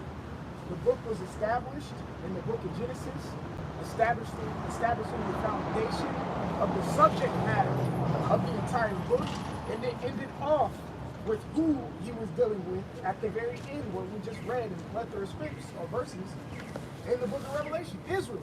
You know, start. Hey, that's the spirit. Me and the captain were talking about just the forefathers, the lineage. You know what I'm saying? You take it all the way back to Cain and Abel, how everything was established. Well, of course, it takes Adam, but because Adam had, and his wife had Cain, Adam and Eve had Cain and Abel. You know, y'all know what Cain's name is? Dagger. Yeah, or also go ahead and do that. His possession too. Oh, really? Because when you go and look, matter of fact, read Genesis 4:1 real quick. Because sometimes their name meaning is in the actual verse. Oh, I have it in my sword. Yeah, no, I'm not saying it wrong. No, it says I have the thing on my. I wrote it down. It's a Quayan or like spear. Read Genesis 4:1. Genesis chapter 4:1. And Adam knew Eve, his wife, and she conceived and bare Cain, and said, I have gotten a man from the Lord. Yep, possession. Also, when you look up in the Bible, it means possession as well. Y'all know what Abel's name is? Seth is transitory. You said what? Seth is transitory. I'm not sure what Abel. Like, Okay, I'm not sure what Abel means. right. Oh, okay, that makes sense. Oh, I do have this. This is the book of Malachi, chapter 3, verse 6. It says, For I am the Lord Yahweh, I change not. Therefore, ye sons of Jacob are not consumed. Which, when we read it in the NLT, that last part says that is why you descendants of Jacob are not already destroyed. Woo. Damn. Yeah, brother, like we were saying, man. That's why the Lord never did away with Israel, man. We just get my ass kicked for being, just being wicked. Right. You know, going into limitations. Oh yeah, come. Just right quick. This Amos 3 and verse 1. Here is the word that the Lord Yahweh, Bahashim Yahushua, has spoken against you, O children of Israel, against the whole family which I brought up from the land of Egypt, saying, You only have I known of all the families of the earth. Therefore, I will punish you for all your iniquities. And that's currently what you're seeing. Fast forward to 2024, you can still see the punishments from Yahweh Bahashim Yahushua being placed upon our people, us, the Israelites, man. Okay, not these Edomites, man. They're living lusciously, man, like good. Okay, so we got our ass beat, man, because we went off and started serving other gods. But now we're coming back into the remembrance of Yahweh Bahashim Yahushua and reversing the righteous acts to the best of our ability.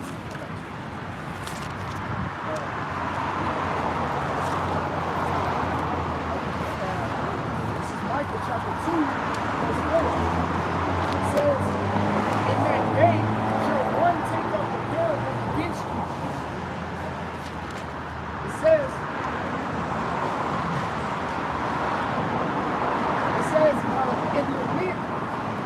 if they go for limitation and say, We be utterly spoiled, he have changed the portion of my people, how hath he removed it from me, turning away he hath divided our fields. It says, verse 5, Therefore thou shalt have none that shall cast a cord by lot in the congregation of the Lord. See? No one's going to lament over us. No one cares about us. We've been spoiled, because of what the captain said we've been going on. Just to add this to Carly's point. Deuteronomy 28, and start at 54. It says, So that a man that is tender among you and very delicate, his eyes shall be evil toward his brother. And we see that up and down the damn streets of America. Little niggas knocking off little niggas. Niggas knocking off grandpas. And when we seen the videos where the dad and the son was having shootouts, it's like, damn, yo, like, and that be within our own people, man. You know what I'm saying? It says, and toward the wife of his bosom, toward the remnant of his children, which he shall leave, which we see that, it be deadbeat fucking daddies out here. All right, it says, so that he will not give to any of them of the flesh of his own children whom he shall eat, because he hath nothing left in him. The siege and in the straitness, wherein thine enemy shall distress thee in all thy gates. Which that's fucking living examples of being tormented by these devils, man, by our enemies. Right? It says the tender and delicate woman among you, which is the so-called Israelite woman. I say so-called because these bitches is on the fucking edge right now. Monsters, man. You know? Yeah. I mean, we see plenty of examples all the time, bro. Like, women go to the club and leave their kids at the house in the car. There was this one chick that went on vacation for like a week, left infants at the house, man. Baby died. Yeah, that baby died. There was another one too where it was like a little 7-year-old boy had to take care of the kids. His little one. Damn, just fucking kids being oppressed like that. Of course, the face of that is the so-called black nigger. It says, which would not adventure to set the sole of her feet upon the ground for delicateness and tenderness, which pride. These women think they all baddies. You know, y'all scroll online and see the fat, ugly bitch, and she thinks she a baddie, man. Some nigga that lost his fucking mind and called this bitch bad, yo. Yo, man. I'd be like, yo, this bitch is crazy, delusional, man. But that's our women. They all walk around here with that, their you know, chest poked out and they head all high. They'd be like, yo, man, you not even, you know, you might not even make it out the negatives. To be honest, like, that be all women though. Y'all brothers know. It says, her eyes shall be evil toward the husband of her bosom, and toward her son, and toward her daughter. And this is God's talking.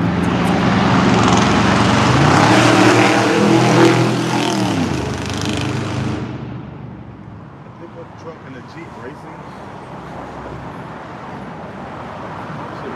I wish Esau would just go back to being the devil he is, man. Fucking niggas up like that, man. Seriously, It's coming. ancient Edomite spirit really do come back upon this earth, man. You just let Jake get away with too much shit, man. Right. Our people are real menace to societies. It says, they're unruly. Everything's a joke to our people, man. Word is a joke. Prophets are a joke. Everything is to be made fun of, man. They do a fucking podcast on everything. You want to talk shit about Yahweh Shai and prophets? These podcasts got to stop. Mainly would be these podcasts we, I don't know. Pretty much be on this alpha male shit. If you're a real alpha male, you wouldn't be on a podcast. That's talking shit. That's being females. That's all it is. Yeah. And then purposely do it without all saying, bro, you know they're like this. You know what I'm saying? Like, there's no point going back and forth. If you're a real alpha man, you ain't gonna be on the podcast. Get drinks thrown at them. Arguing with them. Yeah. So, Waste of time. Just be a man. Listen, most men seek privacy, really. Real niggas not gonna want to sit around with a bunch of bitches. With a bunch of, matter of fact, the scriptures tell you about it. Look like that in the prophet. Ecclesiastes. Real thing, you want to be sitting around like-minded men. You know what I'm saying? Build them in the spirit, man. At the end of the day, still chasing box, man. We'll continue on in verse 57. It says, and toward her young one that cometh out between her feet, toward her children which she shall bear. Sirach 42 and 12. Sirach 42 and 12. It says, for she shall eat them for the work of all things, secretly and in siege and straitness, wherewith thine enemy shall distress thee in thy gates. If you read that in the NLT, it says she will hide from them the afterbirth and the new baby she has born. And we see that all the time. You know, Tupac had this song, baby. Brenda had a baby. Women throwing their kids in dumpsters and shit. That's things that we living in, man. You know what I'm saying? I saw one video with this chick she was in the hospital and she was pregnant. She went to the bathroom and came back and the baby. She basically dumped the baby in the toilet. It's like, you read these and you're like, some fucking people, man. That's why those are the indicators of us, of who we are, man. These are the curses that we've been put under. All right, it says, so that she herself can secretly eat them, she will have nothing else to eat during the siege, terrible distress that your enemy will inflict on your own towns. And these women are going to be giving up their kids in the time of famine. When we go into that famine, that great famine that's coming, the famine is coming, you better believe these women are going to be providing up their kids. What is an example? What is that? The women eating their own kids. Son, her children. Oh, you talking about Second Kings 6. share that real quick. We had all this example, something that already came to pass, but you better believe when people out here starving, those type of things is gonna be happening. Yeah. That becomes multiple shape, forms, and fashions.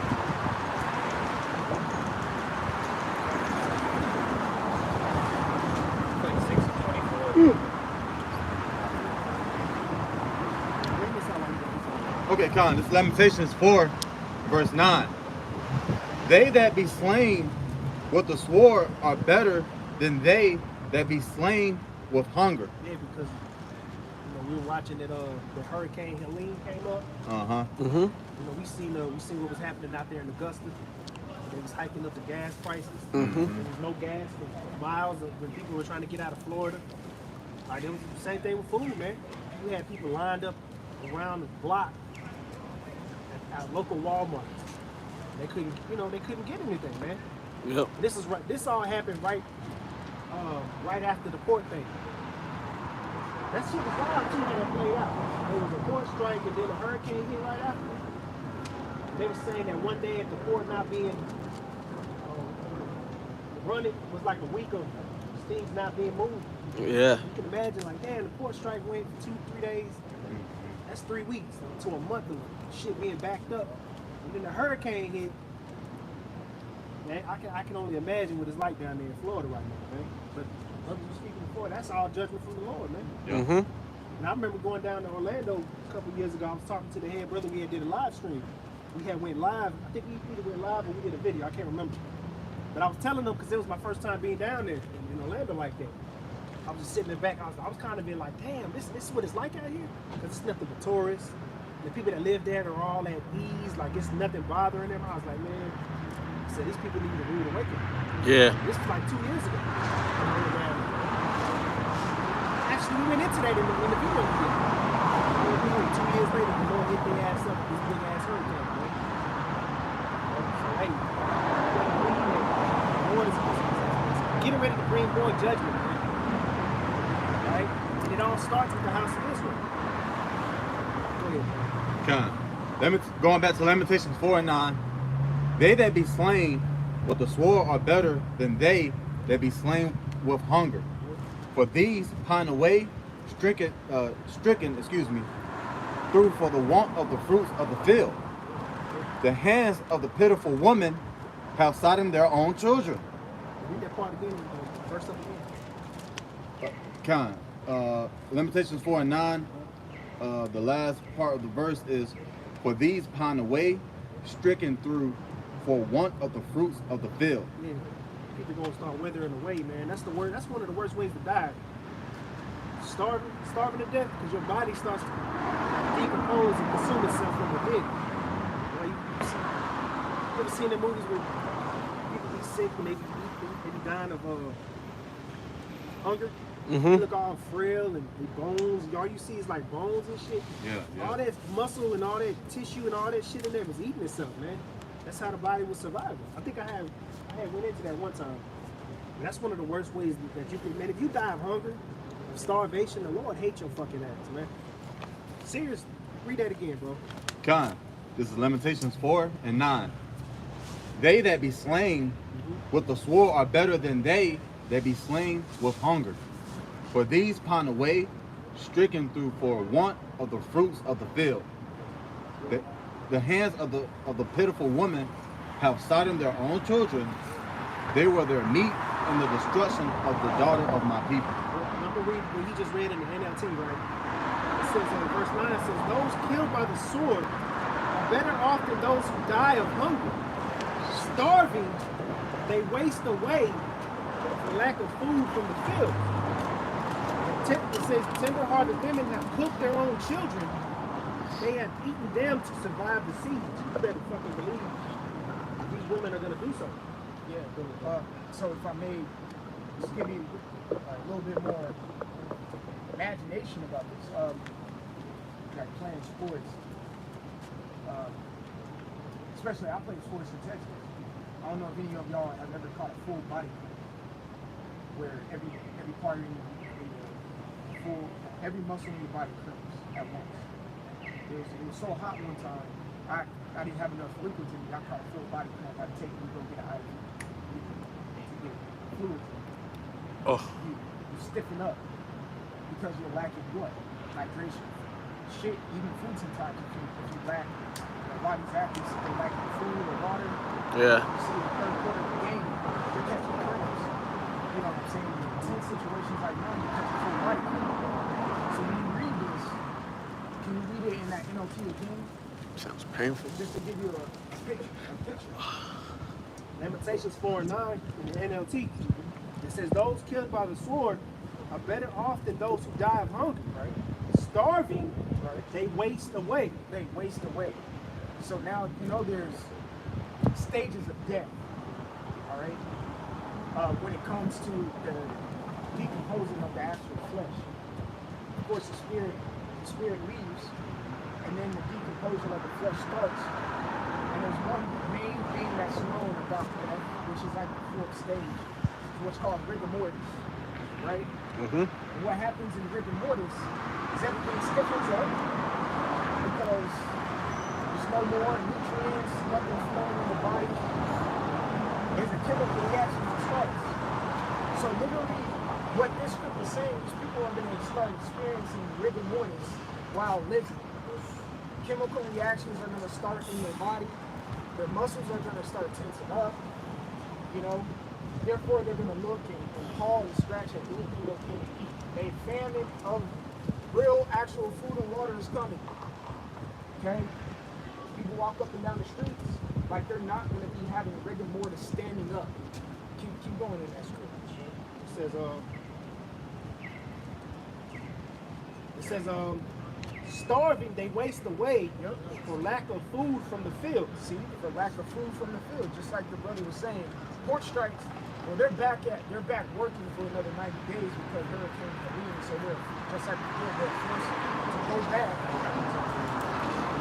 You have a temporary solution, but after the 90 days, best believe they're going back on strike. You know, and we're really going to, 2025 may be a year where we actually see this famine, where we're getting breadcrumbs to where they actually have to push this MOT to get access to whatever is left over. These people are going to experience a heavy form of famine. And like I was saying, I'm about to say, famine comes in multiple different ways. These men out here are having a famine of humanity, man. Mm-hmm. I'm gonna Yeah. give you a little testimony here. It's true. I'm gonna give you a little testimony here. Okay? You can't always go everywhere with your ribs. Sometimes she just needs to go get some fucking groceries. So she came back and told me a little something the other day.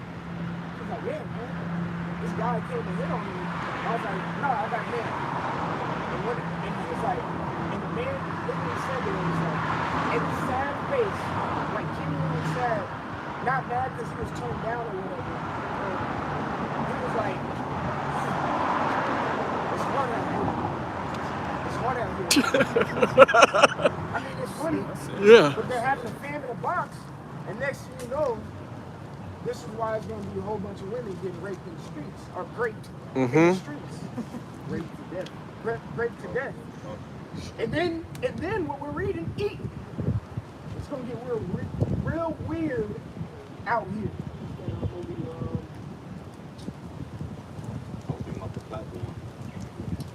Oh, are you talking about levels to the game?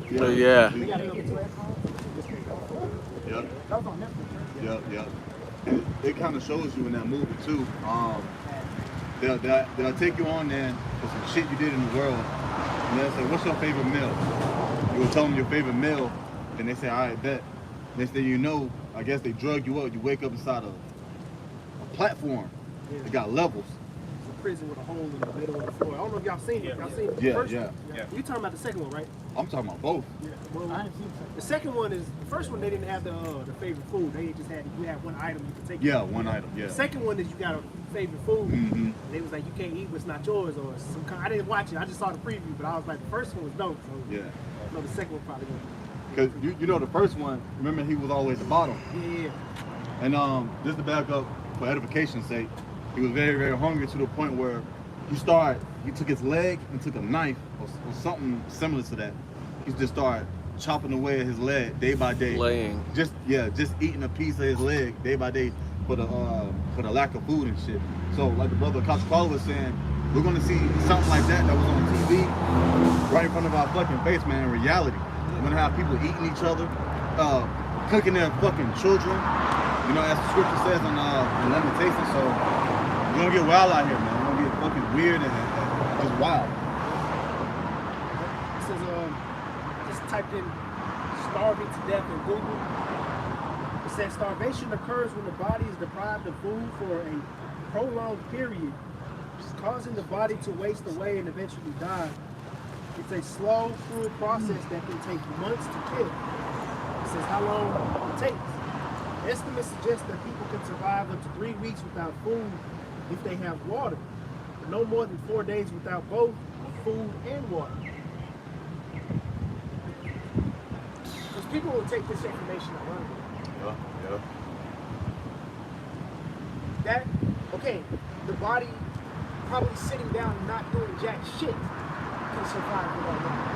Well, all this shit pop off, your adrenaline's pumping, energy's being used. That 3 day without water bullshit is going to turn into 24 hours. What's up, bro? If I can add, you don't eat for a real long time. Once you do, eventually, the body can actually go into shock. Yeah. I was about Great to say point. that too. Because even after a fast, you're not supposed to stuff yourself. Because actually you can get sick. Gradually intake, rehydrate yourself. I don't know if y'all ever saw that show Baki. Oh yeah. It's a little anime, and he had got poisoned, and he wasn't eating.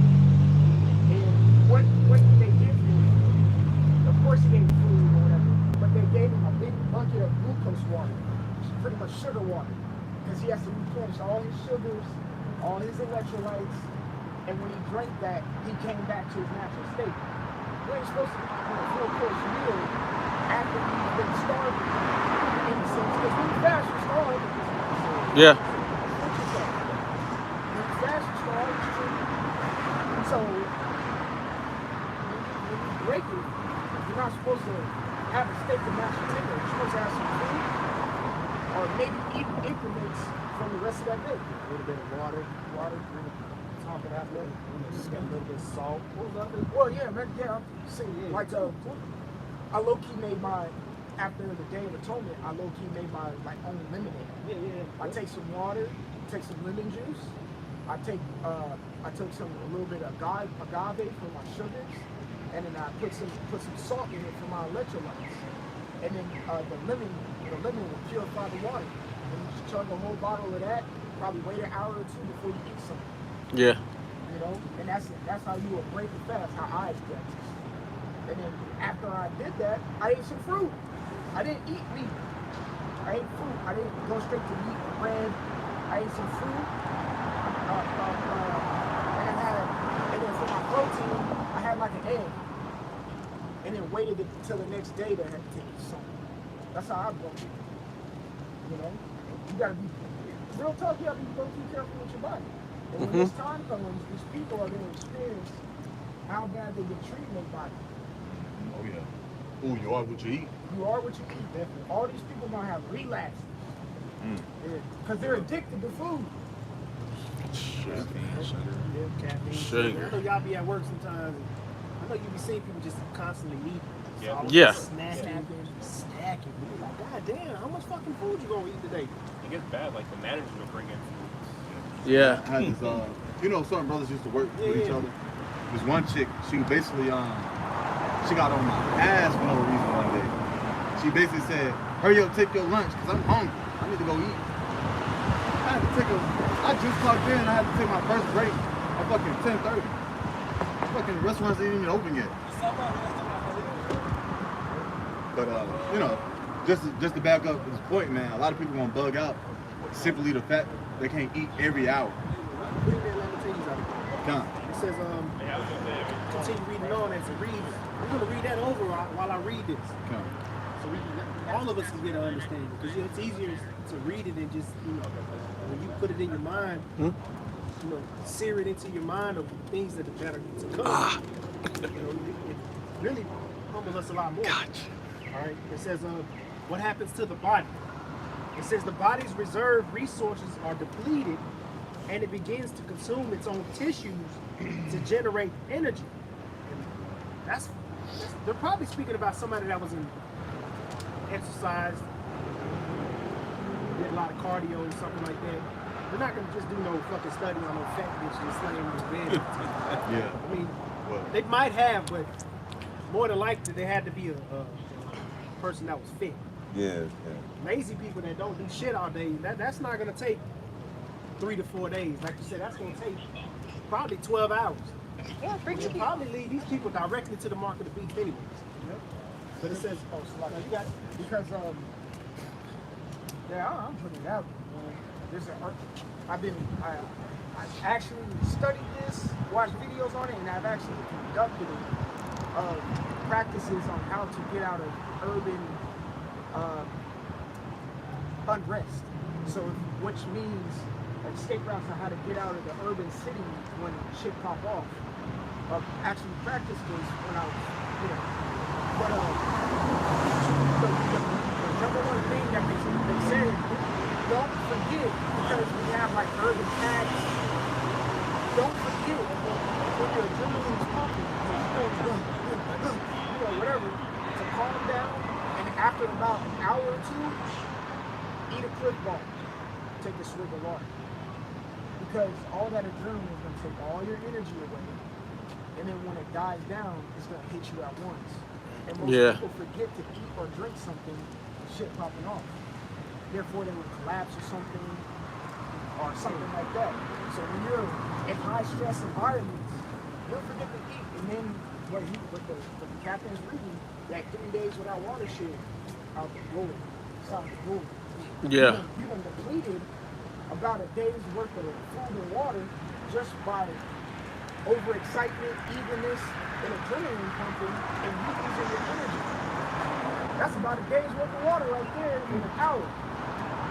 Depleted, sweating, everything's coming out of you. Me personally, I don't believe in that. You can last 3 days or up to 3 weeks without food. Nah, nigga. You need food and water every fucking day. Right.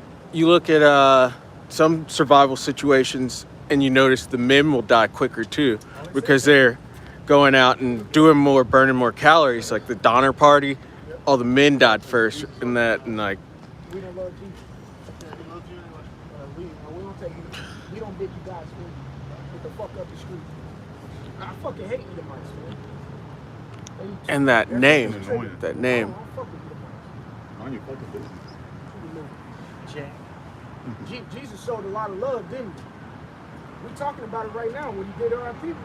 Yeah, he showed a lot of fucking love. No more than they say, he showed a lot of fucking love. So I ain't fucking with you, man. So how about Shem and Shot? That's it. Anyways, it says, go back to this, read that again, and then we'll go down some of the list of these things. And then I got something on here that's going to add to what you just said about the sweat and all that. This is Lamentations chapter 4 and verse 10. The hands of the pitiful woman have sodden their own children. Because of starvation. They were their meat and the destruction of the daughter of my people. Lamentations 4 and then 10. Streaking away. It just stops at 10. Unless you want me to read it. Yeah, Oh, Salakia. All right, Lamentations 4 and verse 9. They that be slain with the sword are better than they that be slain with hunger. For these pine away. Weight loss, muscle and tissue wasting, slower metabolism, impaired kidney function. You know, they have to get rid of the toxins in your body. So now you're building enough poisons in your body. It says impaired kidney function, weakened immune system. So let Esau drop a bug out here in the midst of hell breaking loose. And you haven't eaten in 2 to 3 days. Right? Yeah. Shrinking heart, lungs, ovaries, and testes. Read that again? Kind. And I got the word pine too. Go ahead. Yeah, bring that up. Okay, I'm gonna read this first. This is Lamentations 4 and 9. They that be slain with the sword are better than they that be slain with hunger. For these pine away. And I looked up this word pine on the online etymology. P-I-N-E. It says to be fat, swell. So like you was going into it withers away. That's why you see the little fucking little kids on the Feed Me videos on TV, big ass stomachs and shit. Flies. Them little niggas don't look hungry, but they starving. Their fucking stomachs is swelling up like that. Bloating. Yeah. Shit building up, poison. If I can say that's what's going on, that was what's going on initially last year around this time with the whole Gaza Strip situation. Yeah. People were getting starved out, and the same thing you see in Africa was happening over there. Yeah, you wouldn't say that belly coat. That's why they tell you to stay away from whales when they're dead. Oh yeah. That's just gases for it's a part of the decomposition of the body. When you're starving to death, you're experiencing death live. It's like 6 stages of decomposing. You're decomposing alive. Crazy. The Lord is fucked up, man. Starvation is not in any way. It'll mess you up. That's why he said it. That's why the Lord said it. It's better for you to die by the sword than to die of starvation, man. It says cause to starve, to torture, torment, afflict, cause to suffer. So we get the point. Why do they starve somebody out when they're torturing? It's torment. It's torment. You seen the first 48 motherfuckers can't go without a number 2 for McDonald's in 24 hours. McRib. And shit, man. Give me one of the limited edition McRibs, and I'll tell you fucking. I'll tell you everything. I'll tell you everything because food and drink bring mirth and joy to people. That's why the scripture says in First Ezra when it talked about wine, women, and kids. Oh yeah. Wine brings joy and happiness. That's why they call drink spirits. What's that? You go on a date, it's all fucking awkward. You go get some drinks. Oh yeah.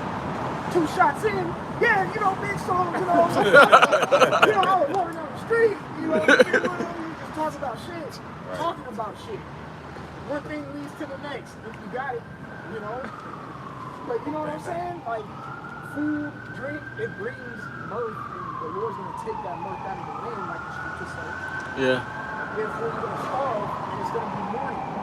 I got to say that.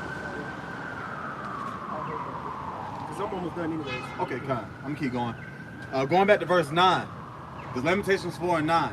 For these pine away, stricken through for want of the fruits of the field. Verse 10. Resources. Not even, well, you know, it's going to ration these things out anyway. Like I said, you got people that's used to eating all day, 3 meals a day. What's that Lord of the Rings with the hobbits? There was a part in there when they were, he was like, man, if we just had breakfast or some shit. He was like, what about second breakfast? Yeah, see, y'all remember that scene? He was like, Oh yeah. all the other meals throughout the day. He was like, man, I don't think he knows about that. That's the point. That's our people, though, man. Always fucking eating, man. Eating on the road, eating while driving, eating in the bed, just fucking eating all the goddamn time, man. Yeah, bro. Nah, funny, bro. It says, I forgot this too. Lamentations 4 and 8. Their visage is blacker than a coal. They are not known in the streets. Their skin cleaveth to their bones. It is withered. It has become like a stick. So you basically get skinny as a stick. Then it says that they be slain with the sword are better than they that be slain with hunger. For these pine away, stricken through for the want of the fruits of the field. The hands of the pitiful woman have sodden their own children. They were their meat in the destruction of the daughter of my people. This is Ecclesiastes chapter 8, verse 15. It says, Then I commended mirth, because a man hath no better thing under the sun than to eat and to drink and to be merry. It says, For that shall abide with him of his labors the days of his life, which the Most High giveth him under the sun. So what makes you happy? You got a good ass plate of food. You got some good drink. You know what I'm saying? That makes you merry. Okay? That is going to be taken away.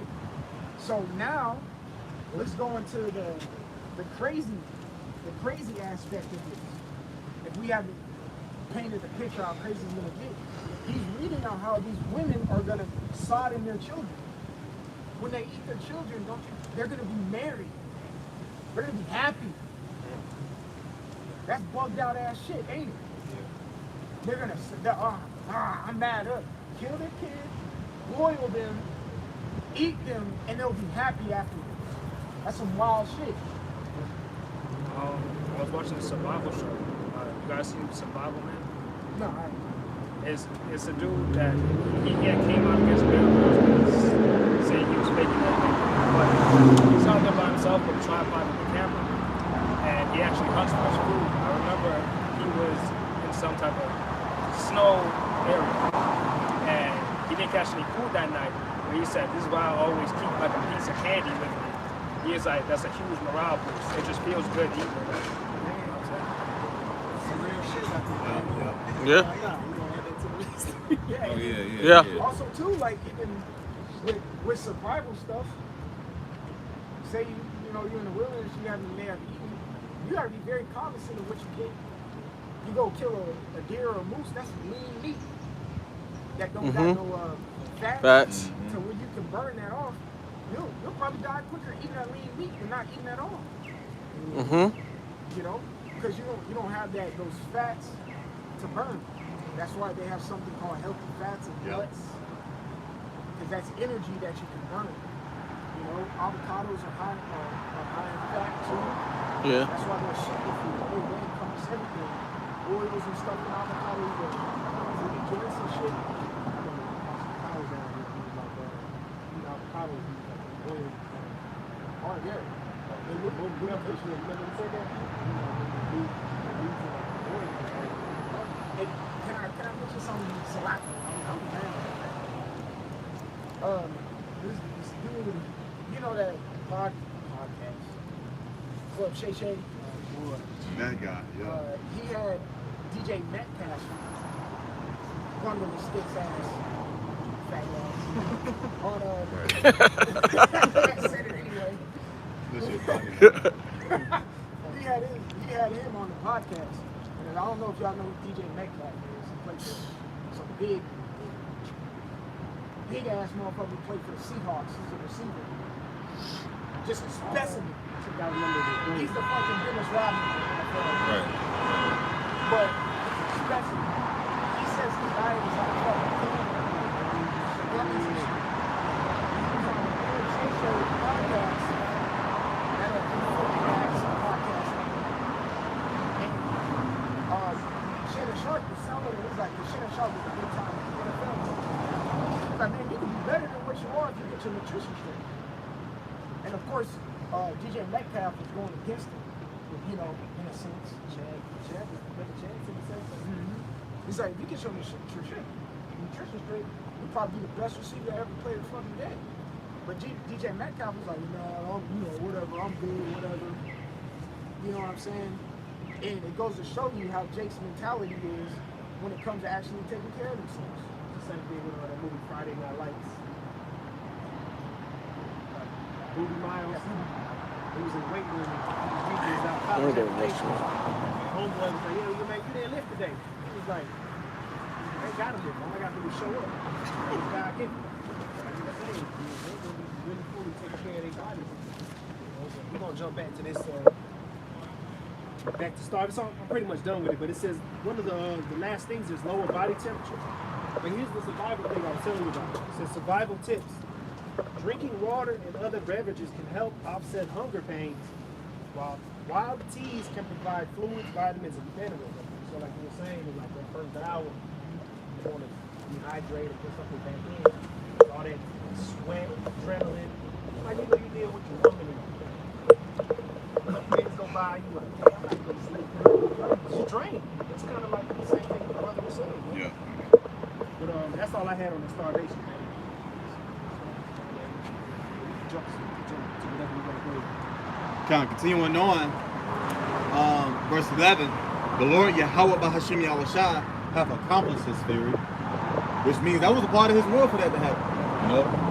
He have poured out his fierce anger and have kindled a fire in Zion, and it have devoured the foundations thereof.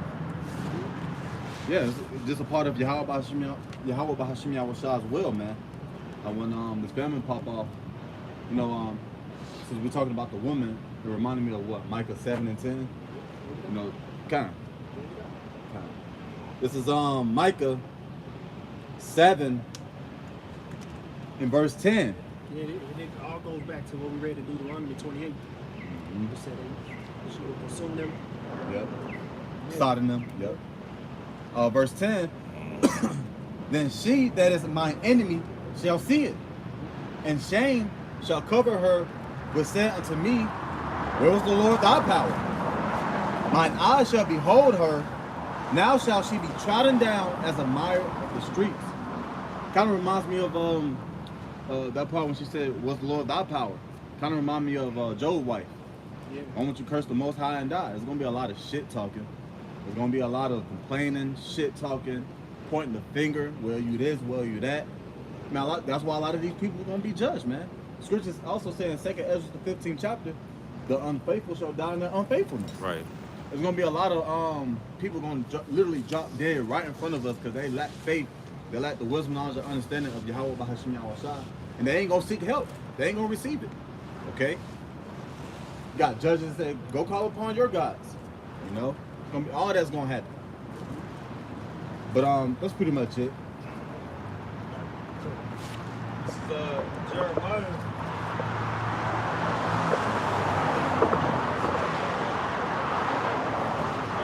Jeremiah 15:1. Then the Lord said unto me, after that, verse 2, it says, and it shall come to pass, if they shall say unto thee, whither shall we go forth? Then thou shalt tell them, thus said the Lord, such as are for death to death, and such as are for the sword to the sword, and such as are for the famine to the famine, and such as are for the captivity to the captivity. Yeah, the Lord's going to provide for them. Shit. People are going to have their lots on how they get judged out here, man. Like we said, some people are going to die from the sword. Some people are going to die from Esau's army. Some people are going to die from a disease or famine. Some people are going to die from pestilence, which will be a disease. All right, some viral attack that Esau, substitution, or you're still alive in yourself. I mean, that's some serious shit. What are they doing, man? Jeremiah 15:2. And it shall come to pass if they say unto thee, whither shall we go forth? It's going to be people out here. What we going to do? You don't have a man in the morning if you ain't going to know what to do. Where to go. Right. You don't have these people in these high rises. They're stuck. Really? Trapped. Jumping. And then when you think about it, you're talking about these people in these high rises. Like technically around here, you got Whole Foods down the street. Maybe, man, I can't even think of any other. Publix. You got a Publix down here. That's two grocery stores in this big ass vicinity. Bro, didn't we do the research on how many Walmarts was inside the perimeter? Yeah. It was only like maybe 7. I don't even think it was 7. But I think it was less than that. Yeah. I Less think than it was that, less. yeah. But yeah, like you're saying, it's you gotta think, man, in the whole perimeter. I can't remember how. I looked it up one time, but it's a certain amount of miles in the perimeter. It's only like a handful of certain stores out there. You gotta think in the first 24 hours, man, all the grocery stores, the CVS's, the gas stations, and the shit in the perimeter. There's not gonna be nothing left. You gonna say something? I used to work for Kroger, and there's like one truck that comes. I used to work with overnight shift, so one truck that comes in the whole night, probably like 4 pallets on it. Whatever comes in that store is whatever happens. Damn. So if they're out, they're not gonna get it until they have to request it. So whatever wants to get. It's wild, bro. Grocery store is shit. So you can attest to that. Working in there, like a grocery store only holds about like 2-3 days worth of food. Not easy. It depends. Not easy. It really depends on time and season. Because during like the wintertime, they order a little bit more. During the summertime, probably like not. It's scarce. It's scarce. You gotta understand. Hell yeah. So they miss the shit, man. This pork strike is gonna.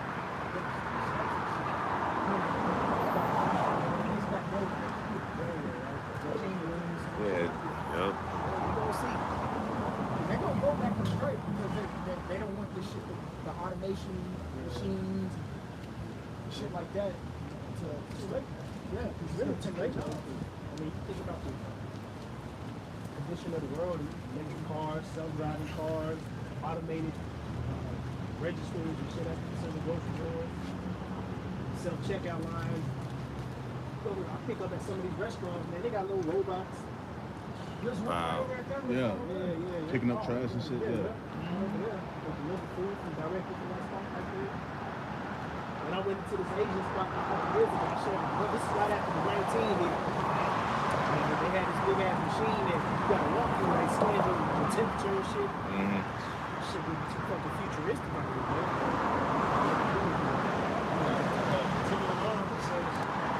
Then thou shalt say, then thou shalt tell them, thus saith the Lord, such as are for death to death, and such as are for the sword to the sword. Some people, like I said, gonna die from being shot. Some people gonna die from the missile. Mm-hmm. Alright, some people gonna die from walking across the street, and Esau's tank gonna run your ass over. Who fucking knows, man? There's a trillion ways to die that the Lord will see fit. You know, we said it earlier. Some of these women that be all in the Instagram and shaking their ass and shit. You better believe it's a nigga around here know exactly where you are at all times. Mm-hmm. He's just waiting. He's waiting for that moment, but if you know police and anarchy, he's gonna be at your fucking door. Holding that too. Yeah, bring that up, man. Bring that up. Okay, this is Isaiah chapter 13 and verse 16. It says, their children also shall be dashed to pieces before their eyes. Their houses shall be spoiled and their wives ravished. It's a nigga that's in there, probably sleeping in the hallway, stairwell of your fucking apartment building, waiting on that time, man. You know, women be dropping their locations and always on live. And, it's a lack of men getting their rocks off out here. I can't believe it's a nigga just sitting around waiting for his opportunity to get at you women, man. I know I'm making jokes and shit, bro. That's if I can say that's serious, because you had some black woman last year. She was an Instagram model. I think his name was Mercedes. She had that Latin tribe guy that was stalking her and he killed her.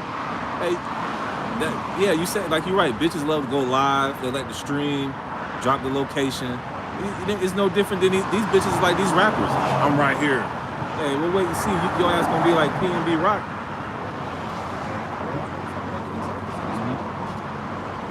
People gonna be in hunting mode. It reminds me of that show called, it's on Netflix, called You. And basically this guy, he stalks everybody he encounters. Like, if he loves you or have a sense that he likes you, man, this nigga will go in your house, read your books, get in your laptop. He just always found a way to be a creepy ass stalker, man. But there's gonna be a lot of guys like that in that day when they can't get food, they can't get their rocks off, they can't get that drug they're looking for. Man, you're gonna have a lot of stalkers who gonna know exactly where you are, and they're gonna have a certain spirit on them to just do what they do. You know, Jake know that these women, they drink more than us. Man, remember, I would say this when he was up here one time. He was like, man, these women, they drink more than us. They pop more pills than men. Not us, man. Yeah. Other niggas in the world. Right. They do more shit than niggas in the world. They probably got the prescriptions at their crib, so niggas know where the lick is. See you all online, you fucked up all the time. Bitches got food stamps and shit. Government assistance. They know. Draft her. Go ahead. Oh, who was reading? Yeah, go ahead, bro. Going back to Jeremiah, it says, such as are for the famine to the famine, and such as are for the captivity to the captivity. Some of these people are be caught on the streets, locked up. Some brothers is gonna get locked up too. Right. And that's just the nature of the game that we in, man. This is a very dangerous job, but through fear, we come out here to tell our people, the so-called Negroes, Latinos, and Native Standing Americans. like right here, It's so on I the can side. wash my back. Y'all don't repent. Some of the things that we're reading about are going to come to pass on you and your household. Because at the end of the day, the Lord Yahweh Bashim Shah would rather our people repent, turn back from their wicked ways than to be destroyed. Man. He says it in the book of Ezekiel. Yep. Verse 3. Now I will appoint over them 4 kinds, saith the Lord, the sword to slay, the dogs to tear, and the fowls of the heaven. Yeah, even the birds is going to have a meal. You know, even the birds, after people die, are promised a feast. The Lord promised the fowls of the air a feast in the time of destruction. There's going to be a lot of dead bodies in these streets, man. One example. We're just talking about something like that. Look, we just walked by. It's a nigga that's dusting up there. He knows. He probably across the street somewhere. Birdman hands.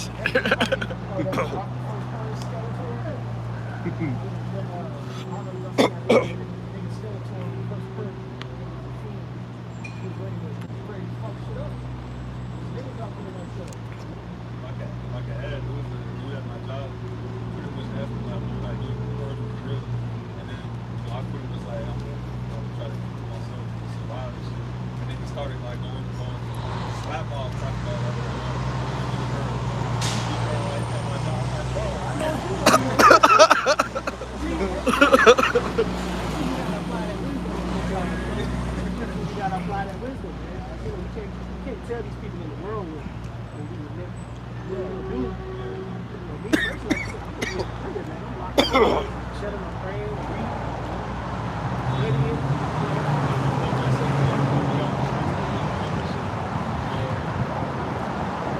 Keep an eye on him.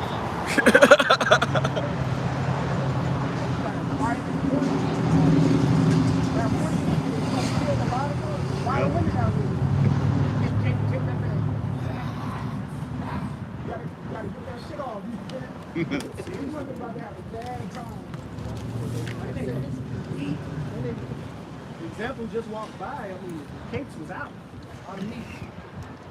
Big ass.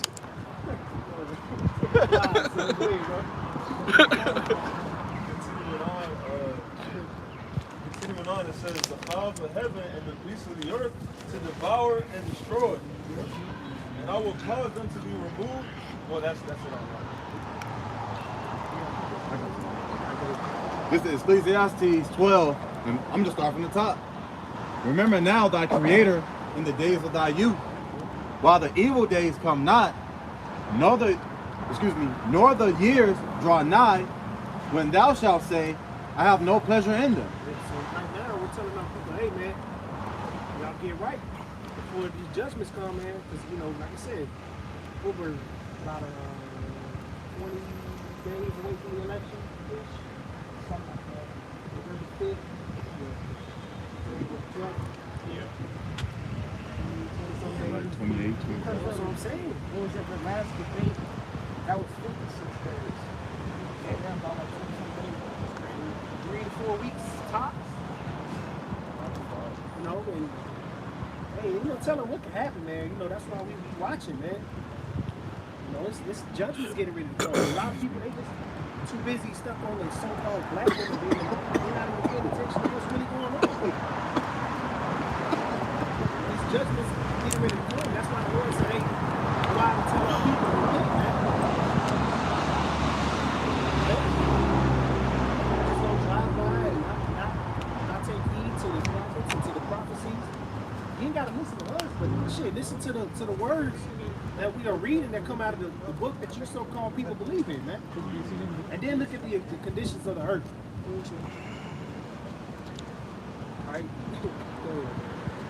Ecclesiastes 12 and verse 2. While the sun or the light or the moon or the stars be not darkened, Still time. nor the clouds return after the rain, and the day when the keepers of the house shall tremble, and the strong men shall bow themselves, and the grinders shall cease, because they are few, and those that look out of the windows be darkened. And kind of see that slowly but surely. It's happening. Yeah, it's happening. You said one place across the street closed down. We were watching them pack up a couple weeks ago. Ooh, a couple stores over here. A couple stores Right, in right there. in there, yep. There's a couple places. Yeah, Mexican. But hey, I noticed the other night I was doing a video near my house, and it was this little. It was like a Ted's, Montana Grill, some shit like that. Oh yeah, yeah. Them niggas was always busy, but they gone. That was a few weeks. Just the last time I was over there, they gone. You start to see these stores start back closing early again. People, I don't know if y'all be on Indeed like I do. Them people ain't really hiring. They not hiring like that, bro. I don't know what the fuck is going on. They'll put up like the fake ads. That's what it is. It's like you know, I don't know. I get probably the most interviews in Israel, so I be knowing. I'm serious. Like these people, these jobs ain't hiring, man. I don't know if they. They say like Esau, like he'll keep like the malls running and have these people's minds just keep on going. So like, he's got to be paying these companies just to put an ad on, and to make them look like they're doing something. Yeah. I mean, all the resources dwindling down, man. Yeah. All part of prophecy. Ecclesiastes 12, now we're at verse 4. And the door shall be shut in the streets, when the sound of the grinding is low. And he shall rise up at the voice of the bird, and all the daughters of music shall be brought low. Everything in Babylon the Great, aka America, is at a low vibration at its highest. You know, you had certain seasons to where certain things in this place had its peak, but it ain't really there no more. Everybody really watching football. Yeah. Definitely ain't paying attention to the fucking NBA right now. Seriously, like, you remember, they used to be all the football parties and shit. Right. Super Bowl parties. And I don't really know anybody that does that anymore. Go to amusement parks. Music is ass, literally. Yeah. Movies and bullshit. I was talking to the guy at the job. We were talking about a movie called Made. With the guy, I forgot his name. What's that movie, Internship? Like years ago? Vince Vaughn. Yeah, Vince Vince Vaughn. Vaughn. The movie came out in 2001. And I was like, he said, yeah, I ain't gonna tell my wife, you know, the movie came out in 2001. He was like, yeah, she's gonna say it sucked. I was like, shit, that's when all the best movies came out. It's all, anything from under 2010 on down, movies is good. Nowadays, everything's just either a remake. It's just bullshit. Yeah, CGI. There's no real good actors anymore. There's no singers, like real R&B singers. Like I told Yeah. Chick one time, I had a chick in the car. And we were talking about music. And he was like, yeah, you know, I wouldn't really consider Ella May an R&B singer like that. So I was like, it's not, to me, it's not real music. Even rock music. They like rock music, grunge, alternative. They don't make music like that no more, man. Right. So everything like you said is down low, man.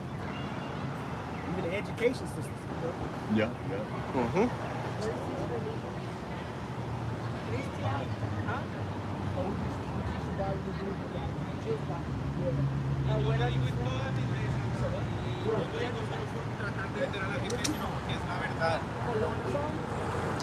I'm from Colombia.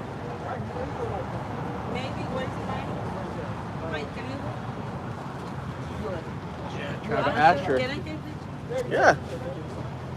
Which means happy. According to the Bible. Yeah, it means happy. I see it, yeah. You smiling. Thank you. Yeah, I was listening then. They are another group is there. Yeah, that's our brothers. Yeah. We got brothers there. We got brothers down the street over there. Yeah. We just teach the Bible, tell our people to repent. Destruction's coming. You know, America's going to be destroyed, right? Jesus. Very important.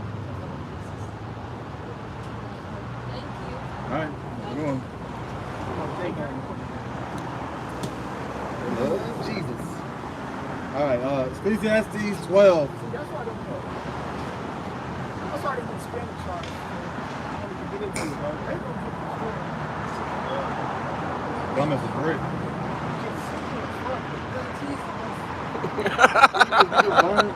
Where you was in Jesus. Jesus got his foot in every fucking thing, you know? It's all about the white man to these so-called Latinos, man. That's why I say it, and I'll continue to be the one to say it. Especially to these ones at the bottom. Ain't none of them gonna get saved except the 12,000 from the tribe, man. Bring it out there, bro. Revelation 7. Go back to Revelation 7. I keep saying it, man. Damn sure don't seem like that. Speaking specifically to the tribe of Issachar, I don't believe there's going to be anything outside of the 12,000 men that are part of the elect. I don't see any of them getting saved. That includes my mother, my sisters, my brother, that includes all my fucking family. That's how I know, because I can tell that the Lord being a so-called black man is a stumbling block that them particular people cannot get over. Right. They can't get over the fact that the Messiah is a so-called Negro from the tribe of Judah. They're disgusted by it. You cannot be. You can't. They want to be hooked up all under a so-called black man when they get to the States. So this is Revelation chapter 7, verse, I know, right? I know, right? Revelation 7, and I'll start at 6, because we just encountered it. This is of the tribe of Asher. We're still 12,000.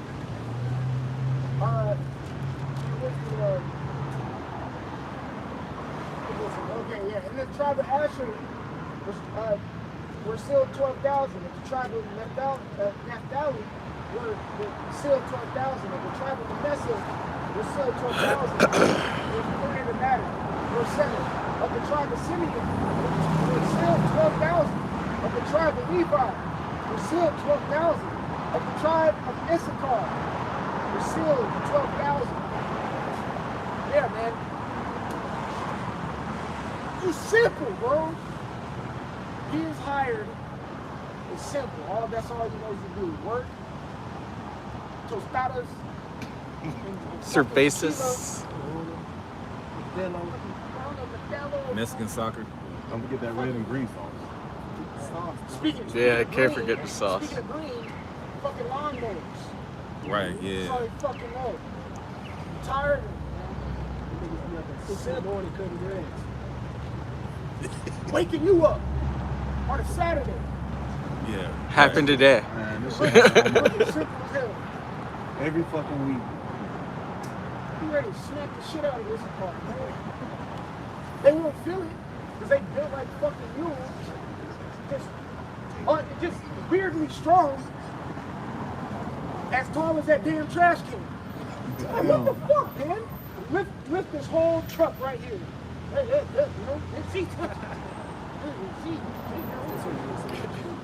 can't fucking stand this car. They won't get right. You sit here and tell them they're an Israelite. Shut the Maria. Bro. Jake need to get dealt with. The Lord don't deal with it. Just to finish it off, of the tribe of Zebulon was still 12,000. Of the tribe of Joseph was still 12,000.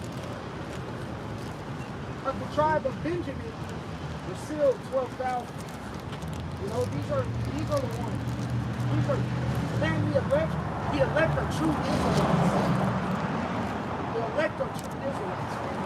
That's why, matter of fact, I'm gonna go back to Lamentations real quick. I think it's Lamentations a lot. Now I'm gonna read, this is why Jeremiah was crying. This is why Jeremiah was crying.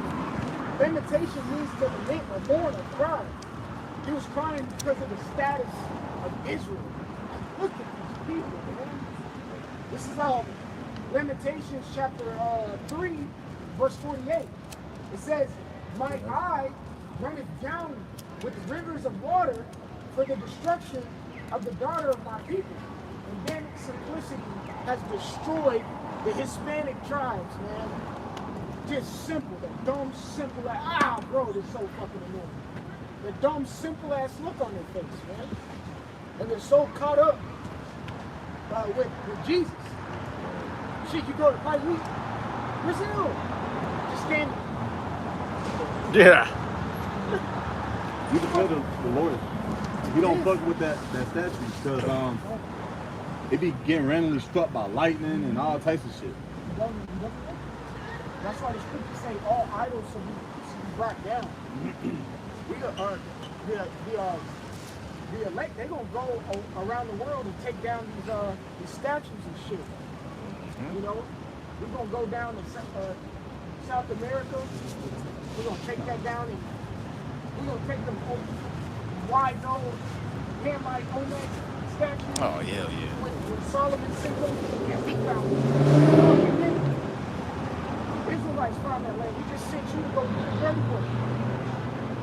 That's we were pretty that land was over with. It says, verse 49, Lamentations 3 and 49. It says, my eye trickles down and sees the God without any intermission. Yeah, like literally crying. But hey, we are too. It may not seem like it when we're, when we're, teaching. We be cursing them out. But it's a form of lamenting. What we're doing right now, crying out in the streets, telling our people that this is a form of lamenting. We wouldn't be doing this if we didn't like seeing the status of our people. I hate seeing simple ass Hispanics. Therefore, I'm out here saying that and telling them that they're Israelites, telling them to get right, repent, just like the captain told them to. That's why we out here. This is our form of lamentation. This is different. It says, verse 50, it says, till the Lord looked down and behold forth heaven. It says, verse 51, my eye affected my heart because all the daughters of my city, my enemies chase me sore like a bird without cause. Verse 53, yeah, they don't stop. You ever seen a mockingbird chase out a hawk in its territory? You seen it? Yeah. Little bird, yeah. Yeah. This just pestering and annoying the hawk until it leaves its territory. That's Esau to us. That's what he's saying right there. It says, verse 53, they have cut off my life in the dungeon and have cast a stone upon me. And verse 54, waters flowed over my head when I said I am cut off. It's extreme oppression, man. And that's why Jeremiah wrote Lamentation. He gave them the status of our people. Yeah, he gave them the status of our people. The book of Lamentations is mentioned all the way in the book of Chronicles. When Josiah died, in Chronicles, the 35th chapter, it says that Jeremiah lamented of Josiah's death. And you can find it written in the book of Lamentations. Jeremiah was heavily affectionate towards the nation of Israel. So are we.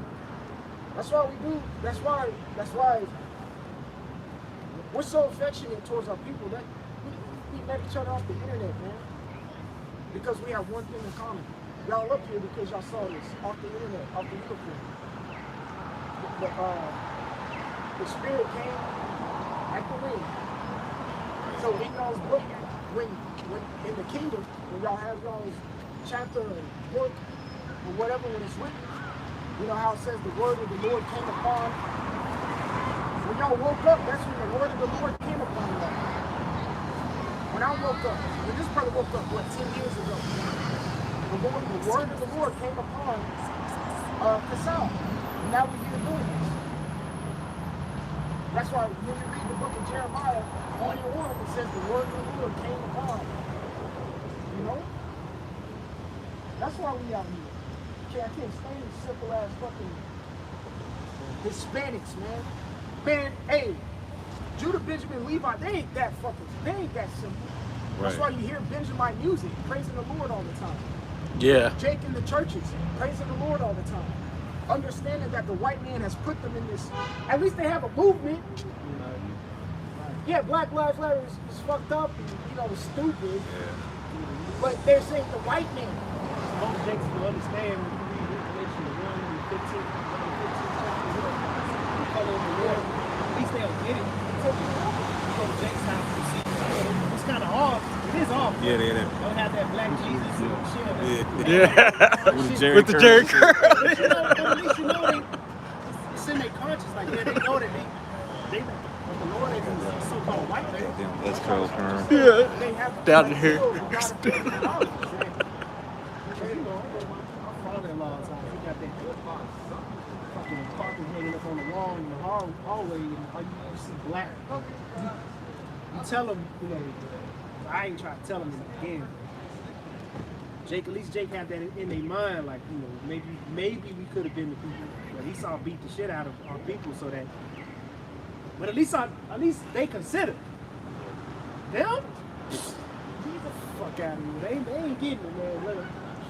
Lord ain't dealing with them, man. These ones below here, I don't see it, man. All I see is especially them at the bottom, the very fucking bottom. Yeah. Them guys right there, ain't happening, man. All they good for. You want a kid? Touch them with your fingers. There you go. You got 3. Okay? That's all they're good. They're good at fruitful and multiplying, simplicity. Okay? It's simple. Shit. This one. Okay. Yes, that's it. Psalms 119 and 136. That one. Rivers of waters run down my eyes because they keep not thy law. Yeah, rivers of waters run down my eyes because they keep not the law. It is vexing every day to see these people disregard the law. Bro, you know, it was a time when C-19 first happened, they could really start to get it. Oh, you know, so everything, Carmelo, Ronnie, a lot of that shit. And we was like, yeah, all right, well, you know, the word is going up. But then it started going back to normal, like niggers. Right back to their bullshit, man. You gotta get it, bro. Psalms 119 and 136. Rivers of waters run down my eyes. Putting it to that, the other, when you was Jeremiah we was reading? Sinful nation. Oh, yeah.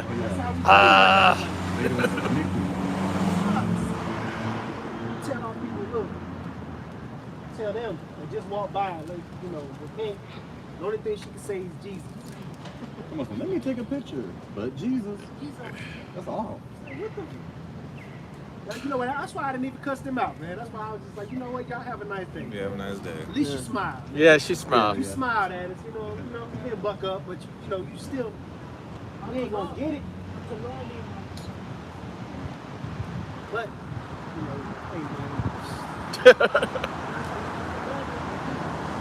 man. Jesus. Rivers of water run down my eyes because they keep not thy law. Rivers of water run down the citizens. Vexing, man. CJ constantly going off. And it's super vexing knowing that we're constantly out here, constantly doing videos, constantly trying to push the right way to move, constantly trying to tell you what's to come. And then you just constantly doing the same. It's vexing, yes. That's why it got to the point where the Lord had to tell Jeremiah, pray not for these people. Right. He's there, like I said, he's there with affection. He loved Israel. He loved Israel. But Israel just couldn't get right. Like, don't pray. I got something for you. I got something for you.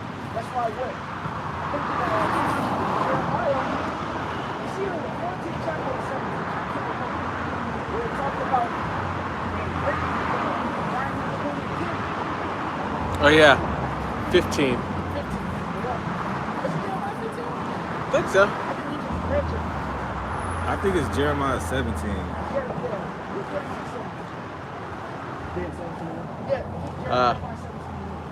Jeremiah 17:1. The sin of Judah is written with a pen of iron. Yeah, because you can't get right. Just like last week we spoke about, well, I think it was a week ago, we spoke about the cycle. Get it. Oh yeah, 17 and 4. Get the pen. They go back. Lord mess them up. Yeah. They repent. Lord forgive them. It's just a cycle until, matter of fact, we read Jeremiah 15:1.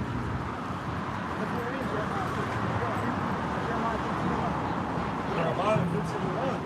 Then said the Lord unto me, though Moses and Samuel stood before me. Hold on. Moses and Samuel.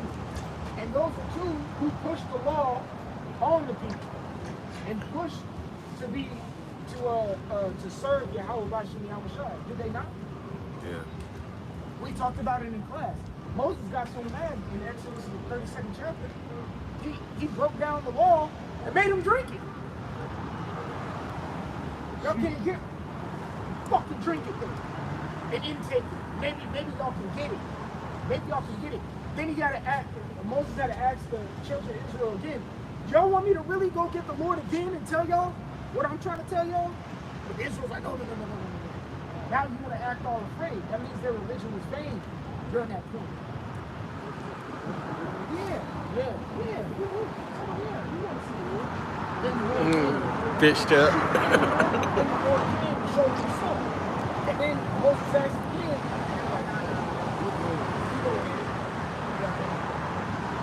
Because Jacob don't want to be accountable.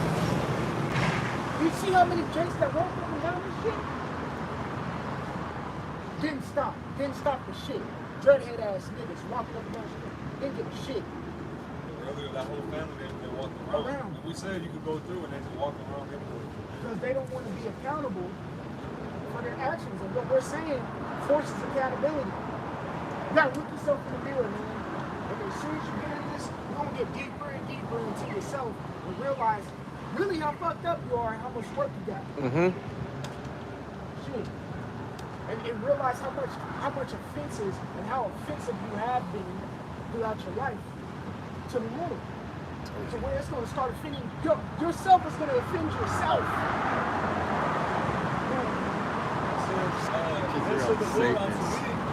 Christianity is just Satanist. Yet my mind cannot be toward this people. No, my mind cannot be toward this people. So he's trying to tell Jeremiah, man, let's these motherfuckers deep. They're gonna have to go through it. Because Jeremiah was during the time of about like 600 something BC to about 586.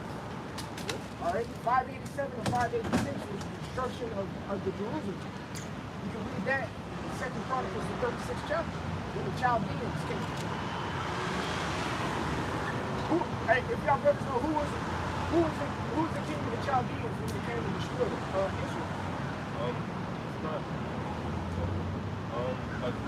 Israel or the heathen? Yeah, who was the king of the Chaldeans when they came to destroy Jerusalem? It's a Daniel. Who was the king of the Chaldeans when they came to destroy Israel? I don't know. Nebuchadnezzar II. He came to destroy Israel. That was the first destruction of the temple.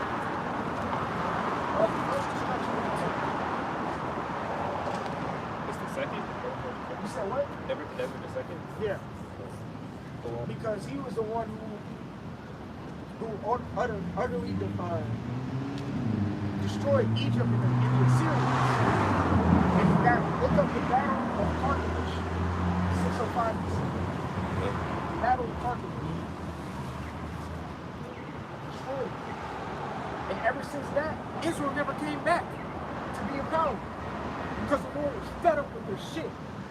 That's why you read the book of Kings. Yeah, I think you went into it one count. You read the book of Kings. It says this king being wicked in the sight of the Lord. This king wicked in the sight of the Lord. I have that one spirit again, like Hezekiah or Josiah. Yeah. Asa. Asa. He did what was right in the sight of the Lord. Well, 4 more wicked kings. None in the northern kingdom that did right. As we're speaking about them. None. Yeah. Back to my point. Back to my point.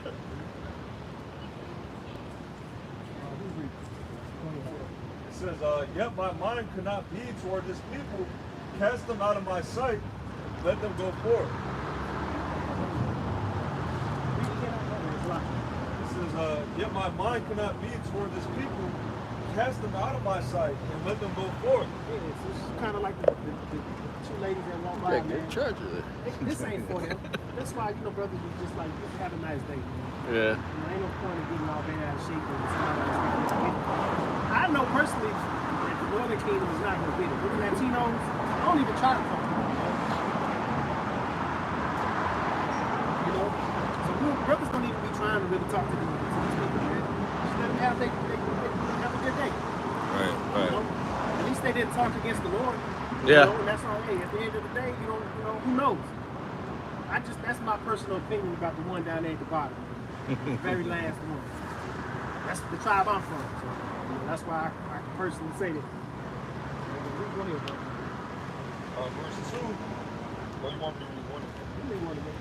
Jeremiah 15:1.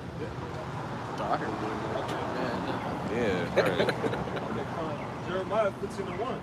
Then said the Lord unto me, though Moses and Samuel stood before me, yet my mind could not be toward this people. With all the good works.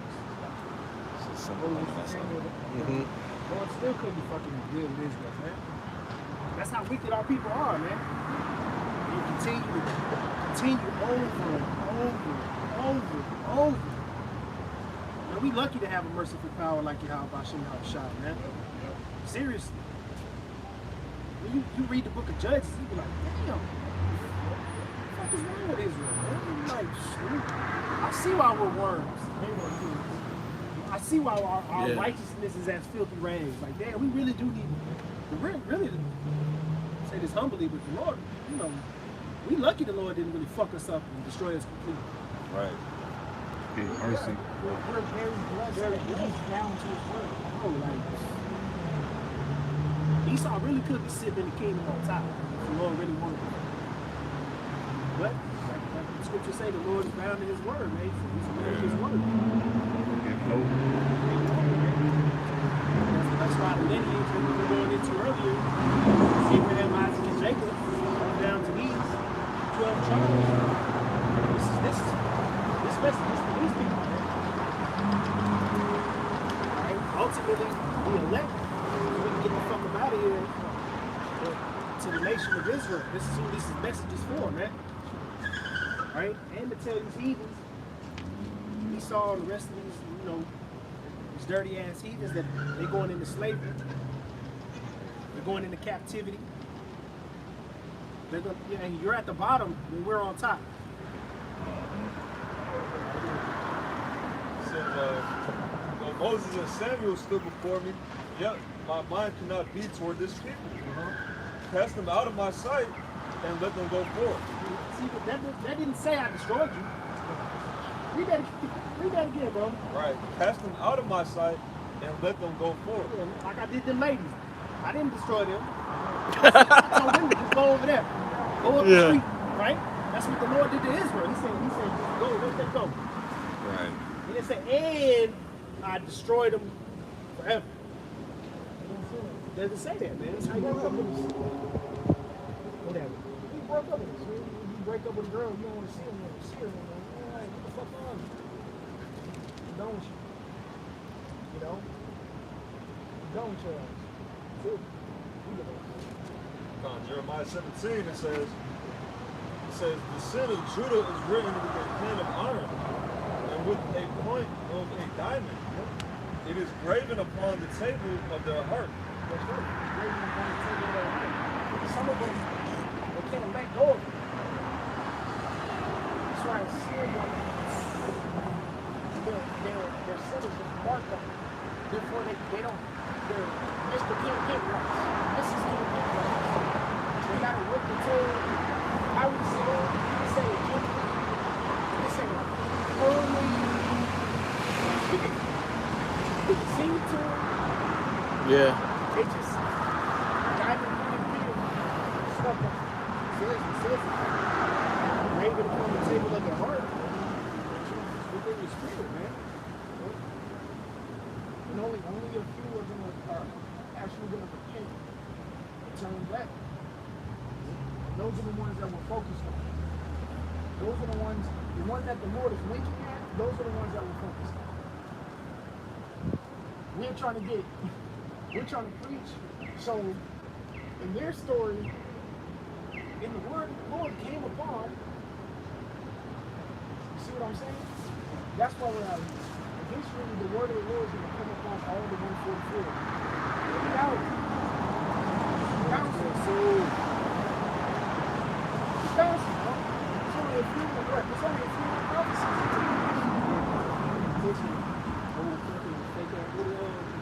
Tony Stark. It's technology.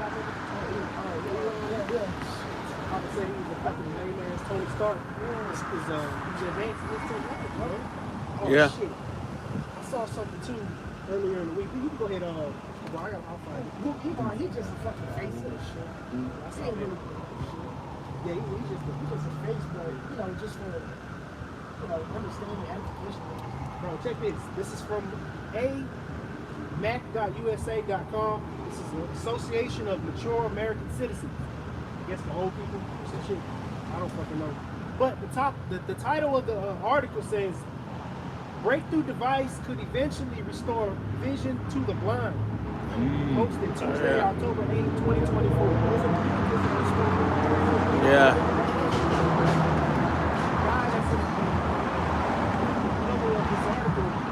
Your boy, lame ass Tony Stark.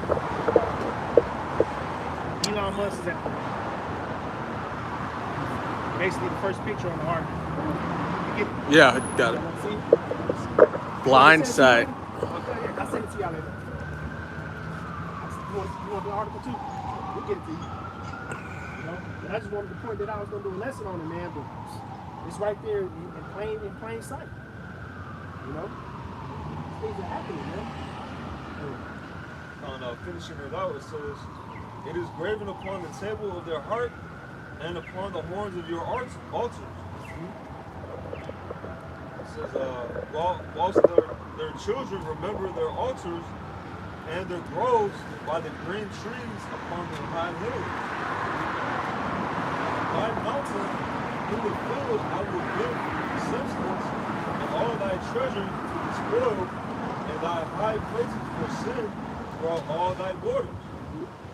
And thou, even thyself, shall discontinue from thine heritage that I gave you.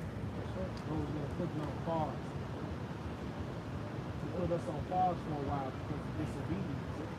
But all the things that Yahweh Shai did for the nation of Israel, man, he still made the promise.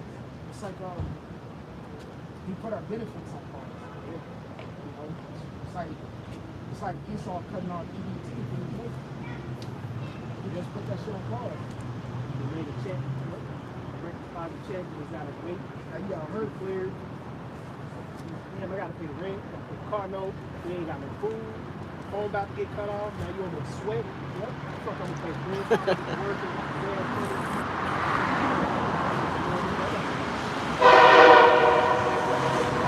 Now here come that bullshit. They did that shit for us before.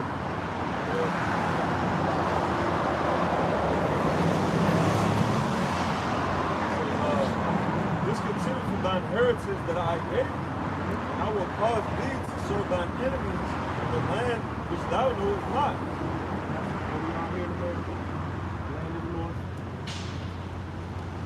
For ye have kindled a fire in mine anger, which shall burn forever.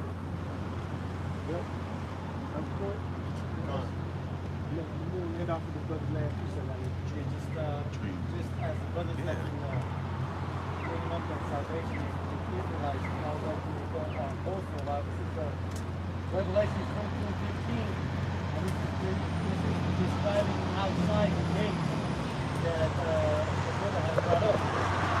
So without are dogs and sorcerers and whoremongers and murderers and idolaters and whosoever loveth and maketh a lie. And when you go into that word dogs, Greek is kayun.